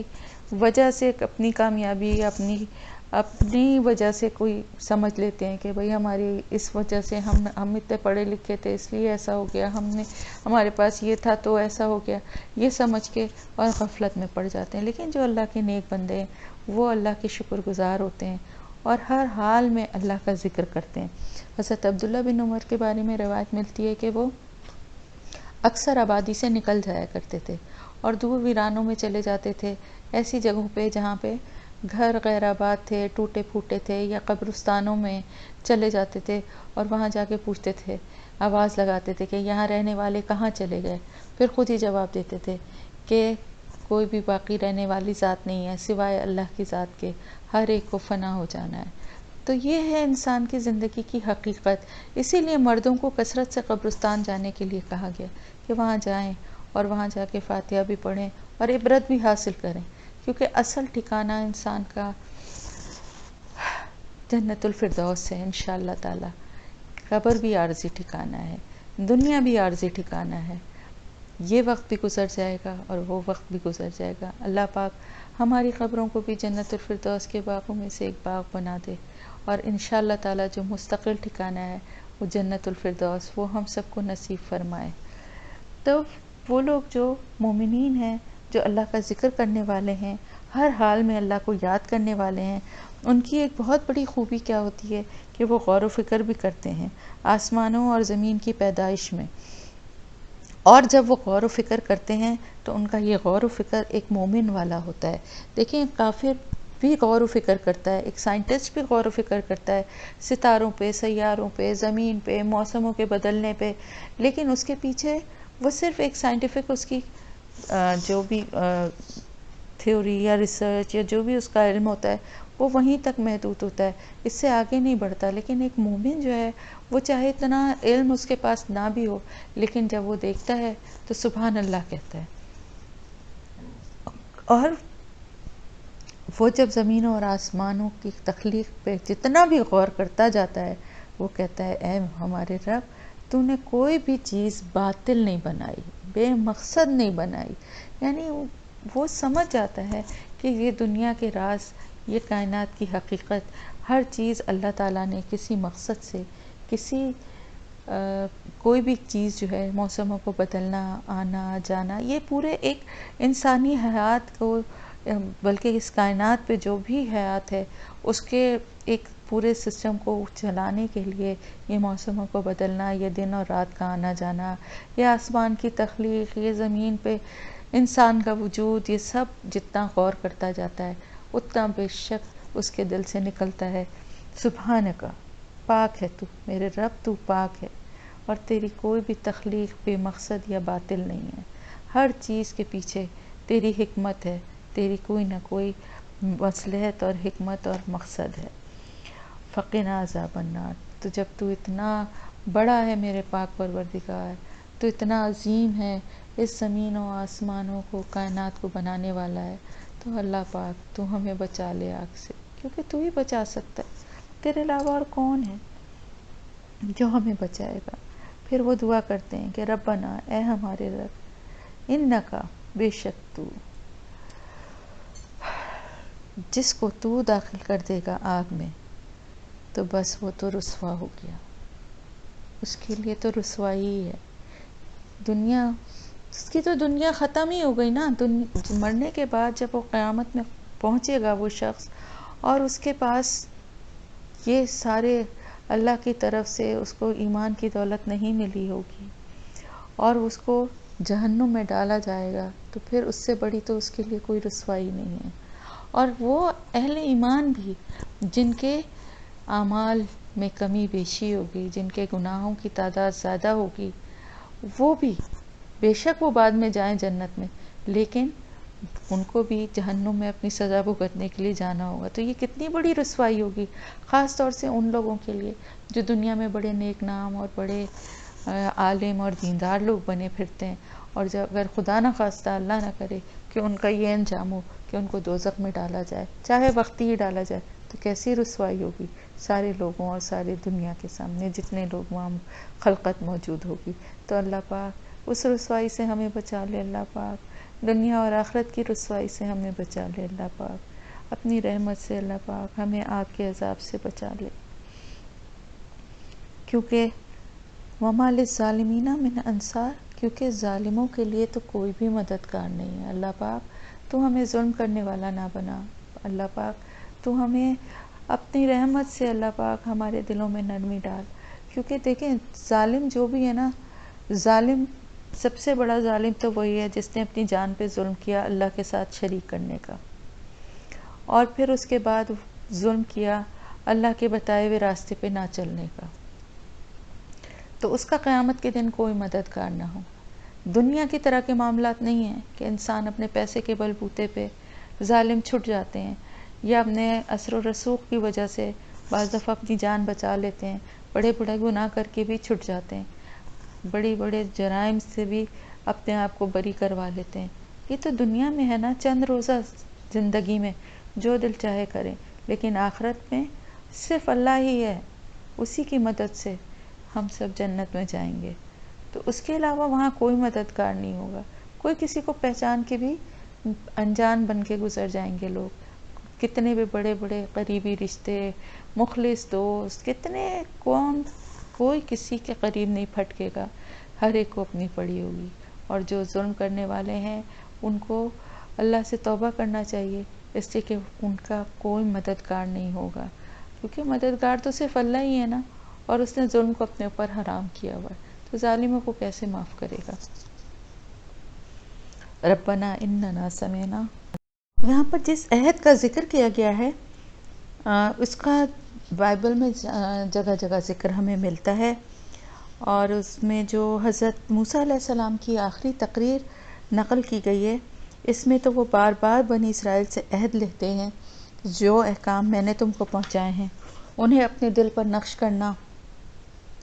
اپنی آئندہ نسلوں کو سکھانا، گھر بیٹھے، راہ چلتے اور لیٹتے اور اٹھتے ہر وقت ان کا چرچا کرنا، اپنے گھر کی چوکھٹوں اور اپنے پھاٹکوں پر ان کو لکھ دینا۔ کس لیے یہ بات اتنی تاکیداً کہی گئی؟ کیونکہ ظاہر ہے کتابی شکل میں اس وقت محفوظ رکھنے کا ایسا کوئی انتظام نہیں تھا، اور اتنا آسان نہیں تھا کہ مختلف لوگوں تک اس بات کو کتابی شکل میں پہنچائی جائے، دور دور تک، یا نسل در نسل چلے، جیسے کہ الحمدللہ آج ہمارے پاس قرآن موجود ہے، کتابی شکل میں بھی ہے، اور اب تو اتنی ترقی ہو گئی ہے کہ موبائل میں اور مختلف طریقوں سے ہم کیسٹس میں یا سی ڈیز میں بہت سارے طریقے ہیں، طرح طرح کے قرآن یعنی ترجمے والے بھی، اور یہ کہ تلاوت کے ساتھ بھی، اور بہت تفسیر کے ساتھ بہت ورائٹی ہے، اور سب سے بڑھ کے تو موبائل کی وجہ سے اتنی سہولت ہے کہ آپ اس میں جو دل چاہے، جو صورت دل چاہے، جہاں سے دل چاہے پورا قرآن چاہیں تو وہ، اور ورنہ یہ کہ مختلف صورتیں یا مختلف آیات بھی اگر آپ سرچ کرنا چاہیں تو وہ بھی آپ کو مل جاتی ہیں، اس کے ترجمے مل جاتے ہیں، تفسیر مل جاتی ہے، ڈیٹیلز مل جاتی ہیں۔ تو یہ سہولتیں پہلے نہیں تھیں، تو اس لیے ان لوگوں کو یہ تاکید کی گئی تھی تاکہ نسل در نسل اس کی حفاظت ہوتی رہے۔ اور پھر یہ کہ گھر بیٹھے اور راہ چلتے، لیٹتے اور اٹھتے کا مطلب یہ تھا کہ گھر میں بیٹھے بیٹھے اپنے بچوں، اپنے جو ملنے آئیں دوستوں، رشتہ داروں تک، اولادوں تک اس کو پہنچائے۔ بیٹھے اور لیٹے کا مطلب یہ تھا کہ اگر سفر میں ہیں، کہیں جائیں، کہیں پہ آرام کر رہے ہوں، وہاں پر بھی کوئی اگر مل جائے تو اس کو بھی اپنی کتاب کا علم جو ہے اس تک بھی پہنچائیں گے۔ آپ یہ سمجھ لیجئے کہ یہ تاکید صرف ان کے لیے نہیں تھی، بلکہ یہ تاکید ہر مسلمان کے لیے بھی ہے کہ قرآن کے علم کو اسی طرح اسے آگے پہنچانا ہے، آگے پھیلانا ہے۔ تو پھاٹکوں پہ، گھروں کے دروازوں پہ اس کو نقش کروا دے، کیونکہ وہ ایسی چیزیں ہیں جو قائم رہتی ہیں دیر تک، اور اس پر اگر آیتیں یا کوئی اللہ کے پیغامات نقش ہوں گے تو وہ لوگوں تک پہنچتے رہیں گے، لوگ دیکھیں گے اور پڑھ کے اس کو یاد رکھیں گے۔ اور اس کے ساتھ ساتھ پھر اپنی آخری وصیت میں انہوں نے تاکید کی کہ فلسطین کی سرحد میں داخل ہونے کے بعد پہلا کام یہ کرنا، کیونکہ ان کی زندگی میں فلسطین فتح نہیں ہوا تھا، بعد میں ہوا تھا، تو انہوں نے یہ وصیت کی تھی کہ جب بھی فتح ہو اور وہاں داخل ہو تو پہلا کام یہ کرنا کہ کوہ ایبال پر بڑے بڑے پتھر نصب کر کے تورات کے احکام ان پر کندہ کر دینا، ان پر لکھ دینا۔ مطلب یہ تھا کہ پتھروں پہ، کیونکہ ظاہر پتھر ایک مضبوط چیز ہے، اور بلندی پہ کوہ ایبال یعنی پہاڑ تھا تو اس کے اوپر بلندی پر ہوں گے، اور وہاں پر پتھروں پہ اگر یہ نقش ہوں گے تو راہ چلتے لوگوں کی بھی نظر پڑے گی، اور وہاں پر وہ محفوظ بھی رہیں گے زیادہ عرصے تک، اور پتھروں پہ ظاہر لکھی ہوئی چیز اتنی آسانی سے مٹے گی نہیں اور اتنی آسانی سے خراب بھی نہیں ہوگی، تو بہت عرصے تک یہ اللہ کا پیغام اس شکل میں محفوظ رہے گا۔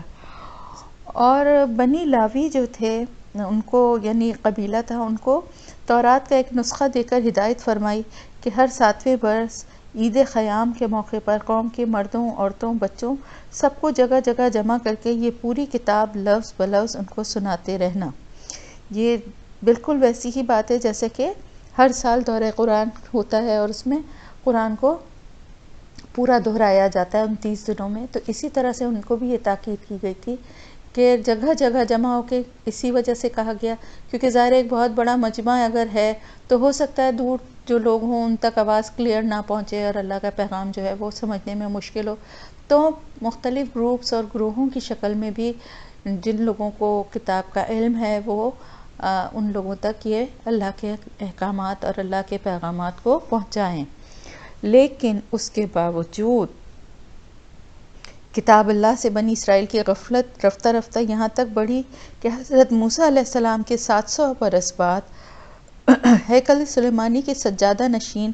اور یروشلم کے یہودی فرما روا تک کو یہ معلوم نہ تھا کہ ان کے ہاں تورات نامی بھی کوئی کتاب موجود ہے. یعنی 700 سال ہی صرف گزرے تھے تو یہ نوبت آ گئی تھی اس قوم کی کہ ہیکل سلیمانی کے سجادہ نشین، یعنی ہیکل سلیمانی ان کی جو سب سے بڑی عبادت گاہ تھی،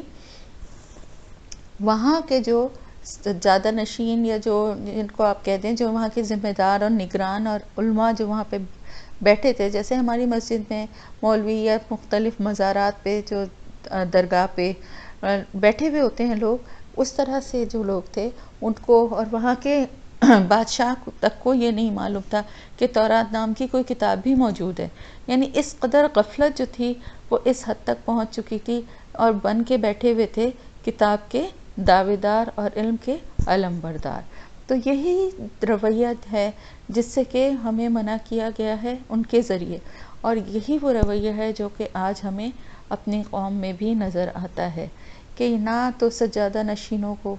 اس کا کچھ علم ہے اس کی حقیقت کا، یا اس کتاب کے بارے میں غلط رسومات اور غلط لوگوں کو عقائد اور ان کی طرف ان کو لے جاتے ہیں. اسی طرح بہت سے حکمران طبقے میں بھی بہت سے لوگ ایسے ہیں کہ جن کو قرآن کے بارے میں اتنی ڈیٹیل، اتنا علم ہے ہی نہیں، جبکہ سب سے زیادہ علم انہی لوگوں کے پاس ہونا چاہیے. آپ صلی اللہ علیہ وسلم نے فرمایا تھا نا کہ تم لوگ اسی طرح سے پچھلی قوموں کی راستے پہ چلو گے اور ان کی پیروی کرو گے جس طرح سے، یعنی ان لوگوں نے جو کچھ غلط کیا تم بھی وہی کرو گے اور اسی طرح سے کرو گے، وہی سارے کام کرو گے جو انہوں نے کیے تھے، یہاں تک کہ اگر وہ کسی کو کے بل میں گھسیں تو تم بھی اس میں گھسو گے. یعنی اس حد تک تم وہی اسی راستے پہ چلنے لگو گے. یہ اس وجہ سے کہ جب انسان اپنے آپ کو بہت کچھ سمجھنے لگتا ہے اور یہ سمجھنے لگتا ہے کہ بس یہ مذہب، یہ کتاب، یہ چیزیں اس کی ملکیت ہیں، وہ پڑھے یا نہ پڑھے، وہ جانے یا نہ جانے، وہ اس ذوم میں رہتا ہے کہ وہ بہت اچھا اور سچا مسلمان ہے، تو پھر قرآن کی طرف سے، اللہ کی طرف سے غفلت اس قوم میں بڑھتی جاتی ہے. اور جب قرآن کا علم حاصل کرنے کا جذبہ اور شوق ہوتا ہے اور لوگ اللہ کے بتائے ہوئے راستے پہ چلنے والے ہوتے ہیں تو وہ اللہ کے راستے پہ چلنے والے اسی سے گزر کر جائیں گے. تو بتانے کا مقصد صرف یہ ہے کہ جو غفلت ان لوگوں نے کی تھی وہی غفلت آج ہماری قوم میں بھی نظر آتی ہے، اور اس کی وجہ صرف اور صرف کتاب اللہ سے دوری ہے. تو ان کے علماء سے بھی یہی کہا گیا کہ تم سے کہا گیا تھا کہ تم اس کو ضرور بیان کرنا اور ہرگز اس کو نہ چھپانا، لیکن کیا انہوں نے اس کو پھینک دیا وراء ظہورہم، اپنی پیٹھوں کے پیچھے، یعنی اس کو پس پش ڈال دیا. اردو میں ہم کہتے ہیں نا پس پش ڈال دیا. پس پش ڈالنا کیا ہوتا ہے؟ یعنی خود آگے بڑھ گئے اور وہ چیزیں پیچھے رہ گئی. یہی پیٹھ کے پیچھے ہوتا ہے نا، کہ یعنی آپ نے اس کو اتنی اہمیت ہی کسی نے نہ دی، کسی اہم بات کو اتنی اہمیت ہی نہ دی جو سب سے بڑی زندگی سنوارنے والی چیز تھی، اس کو تو پیچھے چھوڑ دیا اور دوسری چیزوں کی طرف آگے بڑھ گئے. وہ دوسری چیزیں کیا تھیں؟ وَاشْتَرَوْا بِهِ ثَمَنًا قَلِيلًا، اور بیچ دیا اس کو بہت تھوڑی قیمت کے عوض. تو اب آپ یہ دیکھیے کہ میں نے بتایا تھا وَاشْتَرَوْا، یہ جو ہے خرید و فروخت کے لیے یوز ہوتا ہے. یہ خالی فروخت کرنے کے لیے بھی ہوتا ہے لیکن عام طور سے یہ خرید و فروخت کے لیے یوز ہوتا ہے، یعنی دے کے اس کے بدلے کوئی چیز لینا، پیسوں کے عوض نہیں، بلکہ یہ کہ جیسے بارٹر سسٹم میں ہوتا تھا نا کہ کسی کو کسی چیز کی ضرورت ہے، اس نے وہ لے لیا اور دوسری چیز اس سے لے لی. تو اسی طرح انہوں نے بھی بہت تھوڑی قیمت، وہ تھوڑی قیمت کیا تھی؟ وہ دنیا کی چند رتبے، عہدے، حیثیت اور ان کا غرور و تکبر، یہ تھی وہ قیمت کہ یہ جو دعوے دار بنے بیٹھے ہوئے تھے کتاب کے، علم کے، اور اپنے تئیں اپنے آپ کو سمجھتے تھے کہ یہی سب سے بڑے اور برتر قوم اور نسل ہیں، اور ان کا یہ رتبہ اور ان کا یہ عہدہ، ان کی یہ علمیت جو وہ لوگوں تک جھاڑتے ہیں اور جو غلط سلط جو کچھ بھی بتاتے ہیں اس کی کوئی تصحیح کرنے والا نہیں ہے، کیونکہ عام لوگوں تک تو کتاب کا علم پہنچا ہی نہیں تھا نا. جب بڑے بڑے لوگوں تک ہی پوری بات نہیں پہنچی تھی، اور جو کچھ پہنچتی بھی تھی اللہ کی کتاب کی اس کو بھی وہ اپنے مرضی کے مطابق توڑ موڑ لیتے تھے، تو پھر اب ان کو وہ اپنے عہدے، اپنی عزت اور جلال اور اپنا جو منصب ان کو ملا ہوا تھا وہ ہاتھ سے جاتا ہوا نظر آنے لگا اسلام کی صورت میں. ان کے سارے جھوٹی باتوں کی پول کھل گئی. تو اب ان کے لیے سب سے بہترین چیز کیا تھی کہ وہ تو پہچان رہے تھے نا کہ وہ ایمان لے آتے، تو ان کی عزت بھی تھی اور ان کے لیے نجات بھی اسی میں تھی. لیکن انہوں نے سرکشی دکھائی اور اپنی وقتی دنیاوی حیثیت اور اپنی نام و نمود کی پیچھے انہوں نے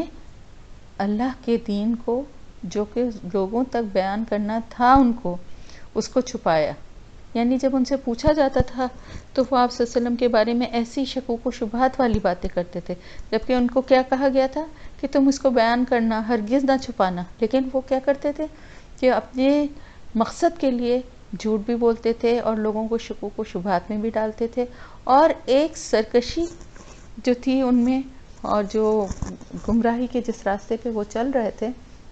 اس سے وہ ہٹنے کو بھی تیار نہیں تھے. تو یہ ساری چیزیں تھیں وہ قیمت جس کے بدلے انہوں نے اللہ کی کتاب اور اللہ کے دین کو بیچ ڈالا. بیچ ڈالا یعنی اس کا سودا کر لیا، اس کی جو حقیقت تھی، جو سچائی تھی، جو باتیں بتانے والی تھیں ان کو چھپا لیا، اور وقتی طور پہ اپنے آپ کو، اپنی پوزیشن اور اپنی حیثیت کو بچا لیا. تو اللہ تعالیٰ فرماتا ہے ایسے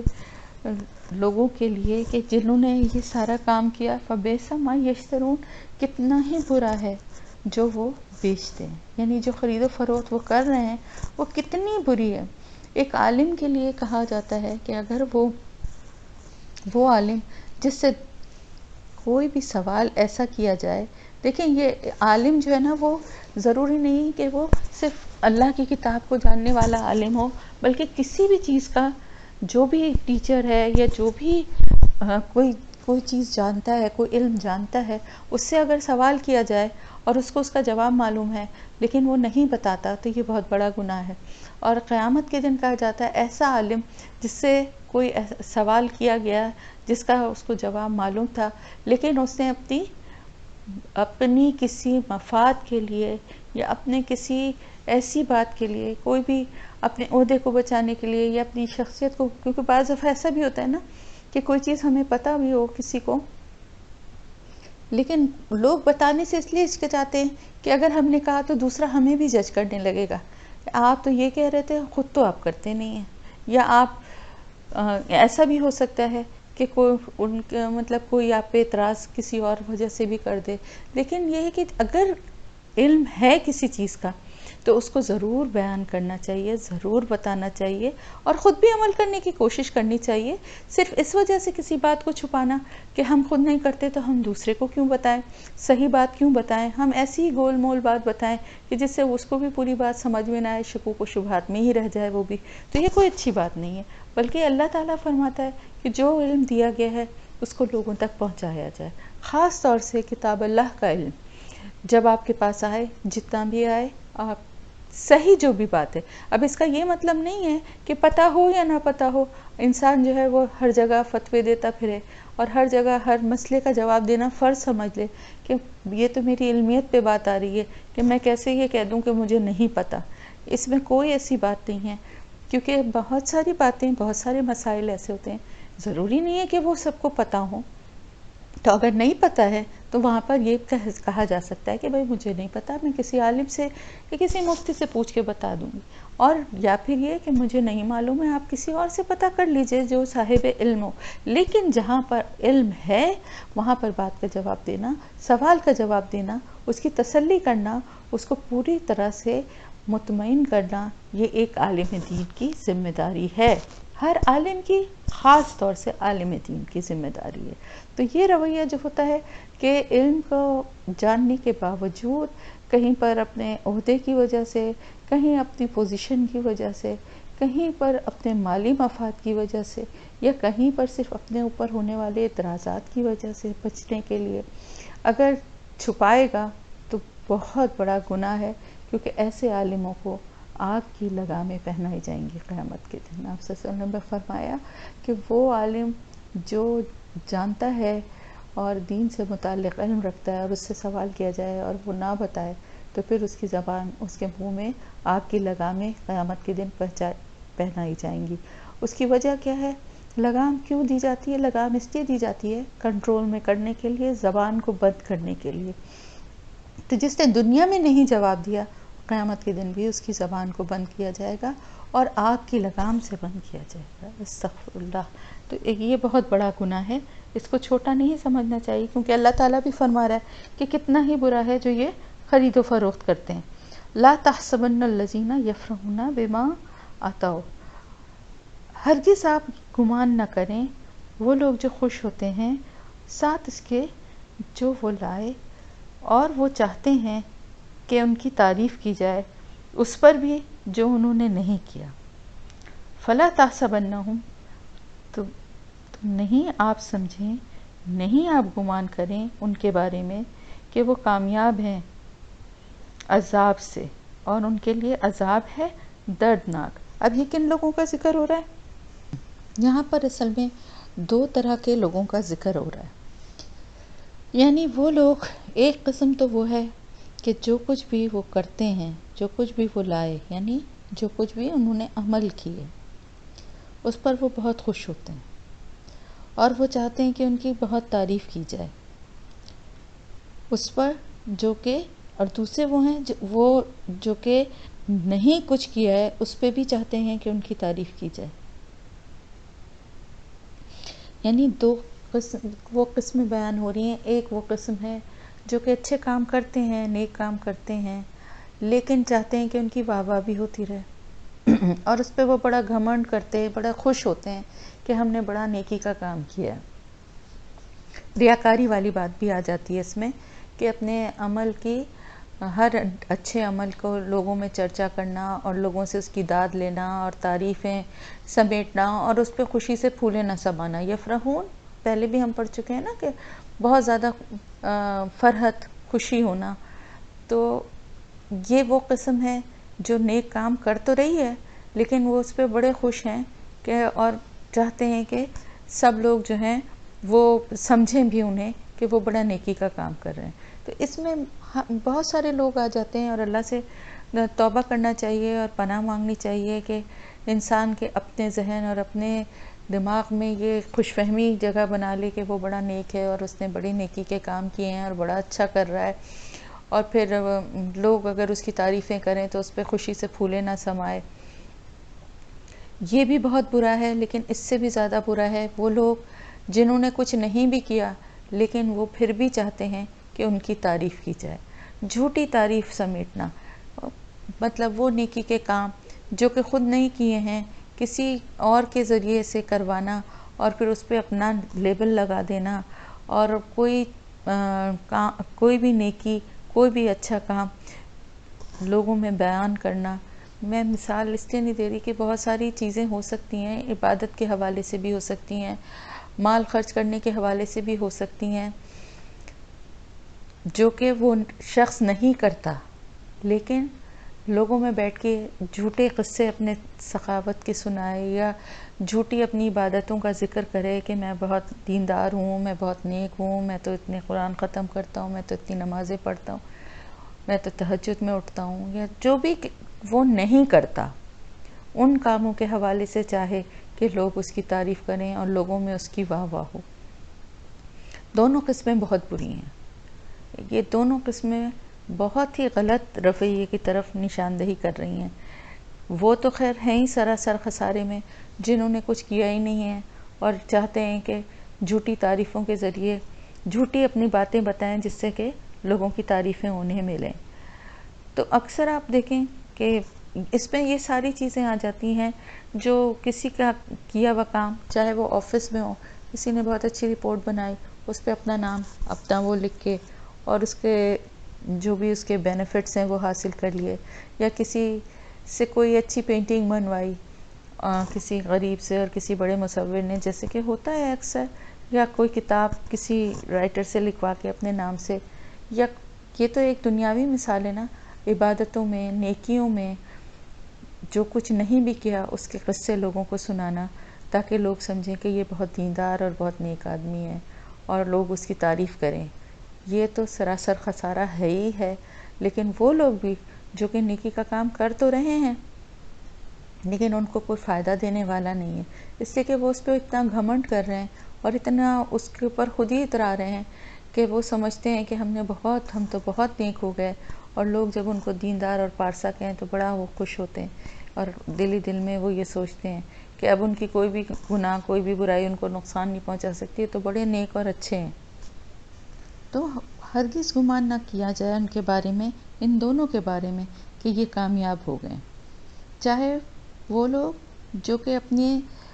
کیے پہ خوش ہونے والے ہیں، یا وہ لوگ جو چاہتے ہیں کہ کچھ نہ کرنے پہ بھی ان کی تعریف کی جائے، تو ان کو کامیاب نہ سمجھو، ان کے لیے عذاب ہے۔ مفازہ وہی فاز، فقط فاز ہم نے پڑھا تھا نا، کامیابی، فلاح پانا، کامیاب ہو جانا، تو ان کے لیے، ان کو کامیاب نہ سمجھو، ان کے لیے عذاب ہے، دردناک عذاب، یعنی وہ عذاب سے نہیں رہا ہو پائیں گے، کامیاب نہیں ہو پائیں گے کہ عذاب سے بچ جائیں، پر ان کے لیے دردناک عذاب ہے۔ یہ دونوں کوالٹیز، یہ دونوں صفات جن میں بھی ہیں، جن لوگوں میں بھی ہوتی ہیں، چاہے وہ کافر ہوں، منافق ہوں، مسلمان ہوں، تو کافر اور منافق کا تو ویسے ہی معاملہ ظاہر ہے، انہیں تو جہنم میں جانا ہی جانا ہے، لیکن مسلمان کے لیے یہ رویہ بہت برا ہے کہ اس کو اپنی ہر نیکی کو چھوٹا سمجھنا چاہیے، اور اپنے ہر اچھے کا عمل کو بہت حقیر جاننا چاہیے، اور اپنی نظر میں اپنے گناہوں اور اپنی خرابیوں اور اپنے عیبوں پہ اس کو نظر رکھنی چاہیے، تاکہ وہ شیطان کے دھوکے میں آ کے ان پہ اتنا خوش نہ ہو جائے کہ وہ اس کو نیک کاموں سے، نیک عمل سے غافل کر دے۔ اور ساتھ ہی ساتھ وہ لوگ جو کہ نہ کرنے پر بھی کریڈٹ لیتے ہیں اور اپنی نیکیوں کے قصے سنا کے، جھوٹی قصے سنا کے تعریفیں وصول کرتے ہیں، وہ بھی بالکل بھی کسی طرح سے رعایت کے مستحق نہیں ہیں، اور ان کو کامیاب، عذاب سے نجات پانے والا نہ سمجھا جائے، ان کے لیے دردناک عذاب ہے۔ اب وَلِلَّهِ مُلْكُ السَّمَاوَاتِ وَالْأَرْضِ وَاللَّهُ عَلَى كُلِّ شَيْءٍ قَدِيرٌ، اور اللہ کے لیے ہی ہے بادشاہت آسمانوں اور زمین کی۔ یہاں پہ جو پچھلا اب آگے ایک دعا ہے بہت اچھی، اور اس سے پہلے جس طرح سے اللہ کو مخاطب کیا گیا ہے وہ بھی بڑا پیارا انداز ہے، تو اس آیت کی تلاوت بھی سن لیتے ہیں اور آگے ترجمہ اور تفسیر بھی۔ ربنا اننا سمعنا منادیا ینادی للایمان ان آمنوا بربکم فآمنا، اے ہمارے رب، بے شک ہم نے سن لیا، ہم نے ایک پکارنے والے کو، وہ پکارتا ہے ایمان کے لیے کہ ایمان لے آؤ اپنے رب پر، تو ہم ایمان لے آئے۔ کون ہے پکارنے والا،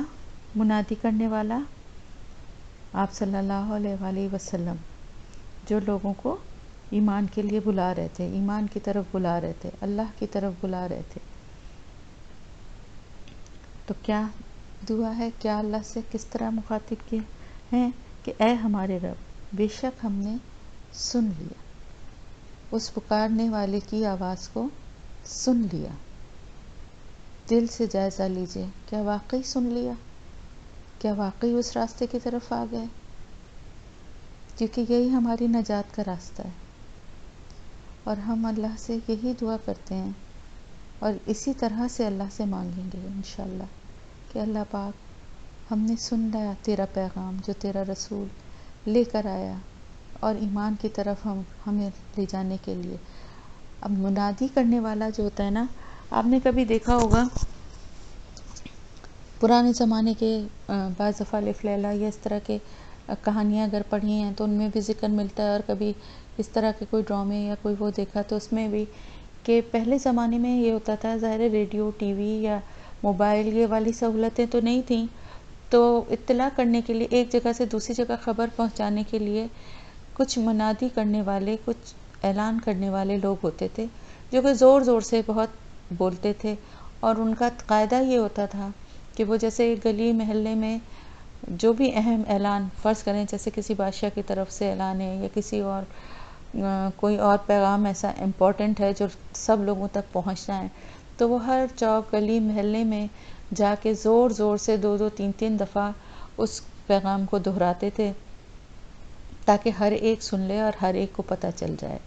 تو آپ صلی اللہ علیہ وسلم نے بھی اسی طرح دین کا پیغام لوگوں تک پہنچایا، اور اب ان کے بعد یہ سلسلہ چل رہا ہے آپ کے صحابہ کرام کے ذریعے، پھر اس کے بعد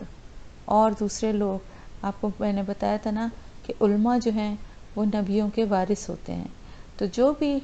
اللہ کے کتاب کا علم حاصل کرتا ہے وہ نبی کا وارث بن جاتا ہے، اور اس کے ذمہ یہی کام ہوتا ہے کہ وہ اللہ کی کتاب کا علم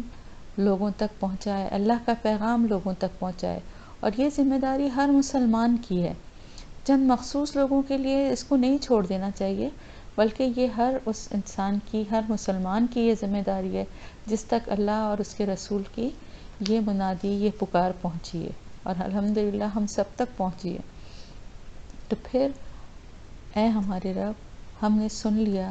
جو تیرا رسول، اب اس کا مفہوم یہ ہے کہ جو تیرا رسول پیغام لے کر آیا تھا، اور اس دور میں ظاہر ہے آپ صلی اللہ علیہ وسلم سے ڈائریکٹ لوگوں نے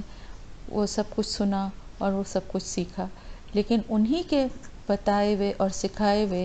جو کچھ بھی طریقے تھے وہ نسل در نسل آگے علماء کے ذریعے، دین کا کام کرنے والوں کے ذریعے آگے تک پہنچتے رہے، اور پہنچتے پہنچتے ہم تک، اور اسی طرح قیامت تک یہ سلسلہ جاری و ساری رہے گا۔ تو وہی منادی ہے، وہی جو پیغام ہے اس کتاب کا، اللہ کا، وہ تو وہی ہے، اور پکارنے والا بھی وہی ہے، یعنی آپ صلی اللہ علیہ وسلم ہے۔ لیکن اب وہ دنیا میں موجود نہیں ہیں، تو ان کے ورثہ جو عالم ہیں، جو دین کا کام کرنے والے لوگ ہیں، وہ اس پیغام کو آگے تک پہنچانے والے ہیں۔ اور ہم ایمان لے آئے میرے رب، ہم ایمان لے آئے اپنے رب پر۔ یہ کتنی پیاری بات ہے کہ وہ یہی پکار تھی اس منادی کرنے والے کی کہ اپنے رب پر ایمان لے آؤ۔ وہ یہی کہہ رہا تھا، دین کی طرف بلا رہا تھا، اور آج بھی اس کے ورثہ، وہ عالم، دین کا کام کرنے والے یہی پیغام لوگوں تک پہنچا رہے ہیں کہ اللہ کی طرف آ جاؤ، اللہ پہ ایمان لے آؤ۔ فآمنا، تو ہم ایمان لے آئے۔ ربنا، اے ہمارے رب، فاغفر لنا، تو بخش دے ہمارے لیے، ذنوبنا، ہمارے گناہوں کو، وکفر عنا، اور دور کر دے ہم سے، سیئاتنا، ہماری برائیوں کو۔ یہاں پر یہ بھی بہت پیاری دعا ہے۔ غفر کہتے ہیں اصل میں چھا جانا، ڈھانپ لینا، یعنی ہمارے گناہوں کو اپنی رحمت سے ڈھانپ لے، اور دور کر دے ہمارے برائیاں، جو کچھ بھی ہم سے برے کام ہوتے ہیں اللہ پاک ان کو ہم سے دور فرما دے۔ کیسے دور ہوتی ہیں برائیاں؟ نیکیوں سے دور ہوتی ہیں برائیاں۔ ایک برا کام اگر ہو بھی جاتا ہے تو نیکی کے کام کرو تاکہ کچھ اس کا مداوع ہو سکے۔ ویسے بھی اللہ تعالیٰ کی رحمت بے حساب ہے، وضو کرنے سے اللہ پاک گناہ دور کرتا ہے، ایک نماز سے دوسری نماز تک کے گناہ معاف کرتا ہے، ایک جمعے سے دوسرے جمعے تک کے گناہ معاف کرتا ہے، ایک رمضان سے دوسرے رمضان تک کے گناہ معاف کرتا ہے اپنی رحمت سے۔ لیکن اس کے لیے شرط یہی ہے کہ مستقل مزاجی سے اللہ تعالیٰ کے بتائے ہوئے راستے پہ چلنے والے بنیں، ان احکامات پہ عمل کرنے والے بنیں، ان فرائض کو پورا کرنے والے بنیں، نیک نیتی سے اللہ کی طرف رجوع کرنے والے بنیں، تو پھر اللہ تعالیٰ اپنی رحمت سے بعض دفعہ بغیر ہمارے مانگے بھی گناہوں کو معاف کر دیتا ہے، وضو کے ذریعے یا نماز کے ذریعے یا اور بہت سارے طریقے ہیں جس کے ذریعے اللہ تعالیٰ ہمارے گناہوں کو معاف فرما دیتا ہے۔ وَتَوَفَّنَا مَعَ الْأَبْرَارِ، اور ہمیں فوت کر، میں نے جیسے پہلے بھی بتایا تھا، فوت کرنے کا مطلب ہے کہ پورا پورا دے دینا، تو پورا پورا دے دے ہمیں کن کے ساتھ؟ ابرار، نیک لوگوں کے ساتھ۔ اس کا یہ مطلب نہیں ہوتا کہ سارے نیک لوگ ایک ساتھ ہی مر جائیں گے، بلکہ اس کا مطلب یہ ہوتا ہے کہ ہمارا معاملہ ان نیک لوگوں کے ساتھ کرے، جیسا کہ پچھلی آیات میں پڑھا تھا نا کہ جتنے بھی نیک لوگ ہوتے ہیں جب وہ مرتے ہیں تو ان کی روحیں علیین کے مقام پر جمع ہوتی ہیں، اور جب دنیا سے کوئی دوسرا مومن نیک انسان مر کے جاتا ہے تو اس کی روح بھی وہاں جاتی ہے اور ان لوگوں سے ملتی ہے اور انہیں یہاں کے لوگوں کی خبر بھی دیتی ہے۔ تو یہ ساری باتیں ہیں نا، تو ہم اسی لیے مسلمانوں کا قبرستان بھی الگ ہوتا ہے، کیونکہ نیک مومن کا اور نیک لوگوں کا معاملہ نیک لوگوں کے ساتھ ہی ہوگا. اور انسان کو دنیا میں بھی اچھے لوگوں کی صحبت اختیار کرنی چاہیے، ایسے لوگ جو اللہ کی یاد دلانے والے ہوں، ایسے لوگ نہ ہوں جو اللہ سے دور کرنے والے ہوں، جو کہ دوسرے مشاغل میں، دوسری دلچسپیوں میں اتنا الجھا لیں کہ انسان اللہ سے دور ہو جائے. اور خدا نخواستہ کسی کو نہیں پتا کہ اس کا آخری وقت کب ہے، کب وہ اللہ کے پاس جانے والا ہے. اور ایسے دین سے دور لوگوں کے درمیان بیٹھا ہو تو کوئی کلمہ پڑھنے والا بھی نہیں ہوگا، کوئی اس کو یاد دلانے والا بھی نہیں ہوگا کہ کوئی قرآن کی سورت پڑھ لے، کہ کلمہ پڑھ لے، یا اس کے لیے کچھ پڑھنے اور بخشنے والے بھی نہیں ہوں. تو دنیا میں بھی اچھے لوگوں کا ساتھ جو اختیار کرتے ہیں، آخرت میں بھی ان کے لیے اللہ پاک اچھا ہی معاملہ انشاءاللہ تعالیٰ فرمائے گا، اور نیک لوگوں کی نیک روحوں کے ساتھ ہی وہ علیم کے مقام پہ جائے گا. یہاں پر ایک بات اور بھی یاد رکھنا چاہیے کہ ابھی پچھلی آیات میں جیسا کہ ہم نے پڑھا تھا کہ وہ لوگ جو اپنے نیک کاموں پر خوش ہوتے ہیں اور اتراتے ہیں، تو یہاں پر بھی دیکھیں آپ، ایک طرح سے وہی بات ہے کہ اپنی نیکی، اپنے ایمان کا اللہ کو واسطہ دیا جا رہا ہے کہ اے اللہ، تیرا رسول جو پیغام لے کر آیا تھا، ہم نے اس کی پکار سن لی اور ہم ایمان لے آئے، تو ہمیں بخش دے. یعنی ہمارے ایمان کی وجہ سے ہمیں بخش دے کہ ہم تجھ پر ایمان رکھتے ہیں، اپنے رب پہ ایمان لے آئے ہیں، تو اس وجہ سے تو ہمیں بخش دے. ایک بات ہمیشہ یاد رکھیے، ہر عمل کے پیچھے جو ہے نا نیت ہے. انما الاعمال بالنیات، بہت ہم لوگوں نے بچپن میں بھی پڑھا تھا کہ اعمال کا دار و مدار نیت پر ہے. تو یہ سوچ کے اپنی کوئی اچھی بات کسی سے شیئر ہی نہ کرے، اپنا کوئی اچھا ایکسپیرینس کسی کو نہ بتائے، اگر خود کوئی اچھا کام کر رہا ہے تو یہ سوچ کر نہ بتائے کہ کہیں اس میں ریاکاری نہ آ جائے. تو یہ بات بھی صحیح نہیں ہے، کیونکہ نیت ہے اصل ہر کام کے پیچھے، ہر عمل کے پیچھے، ہر بات کے پیچھے. اگر کوئی اپنی کوئی اچھی بات، کوئی اچھی عادت کہ میں پہلے نہیں پڑھتی تھی، اب میں باقاعدگی سے تہجد پڑھنے لگی ہوں، اس کے لیے میں یہ طریقہ اختیار کرتی ہوں، یا میں صبح شام باقاعدگی سے اذکار پڑھتی ہوں، تم بھی پڑھا کرو، یا میں کوئی اور بھی اپنی کسی نیکی کا ذکر کرے، تو اس میں ریاکاری کا اگر جذبہ نہیں ہے، اگر اس کے پیچھے ایسی کوئی بات نہیں ہے، بلکہ صرف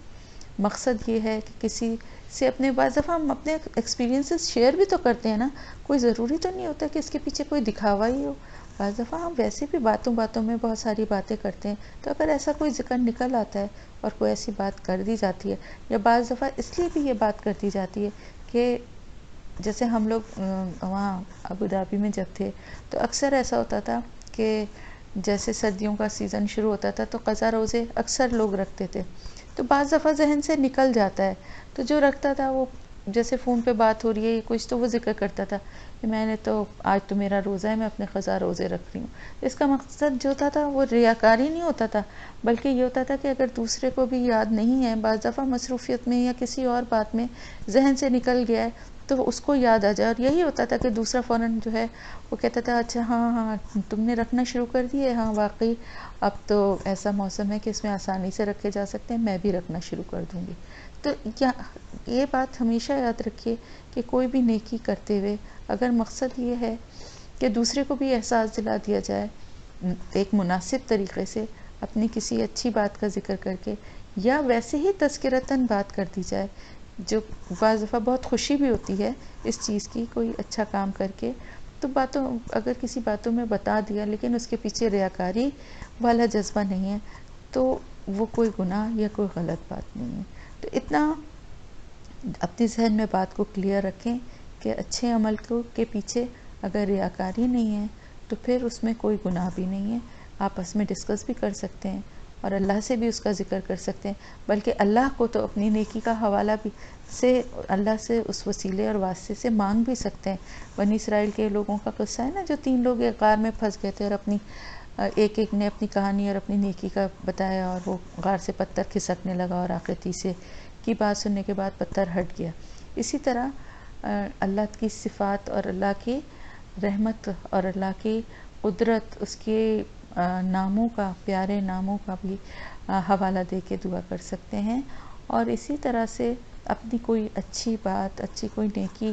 جو ہے اس کا بھی واسطہ دے کے اللہ سے رحمت اور مدد مانگ سکتے ہیں. تو دعا کرتے ہوئے اس طرح کی بات کرنے میں کوئی گناہ والی بات نہیں ہے. تو یہاں پر آپ کی تفسیر کمپلیٹ ہو گئی. انشاءاللہ تعالیٰ اب آگے کا سبق دیں گے. جزاک اللہ خیراً کثیر.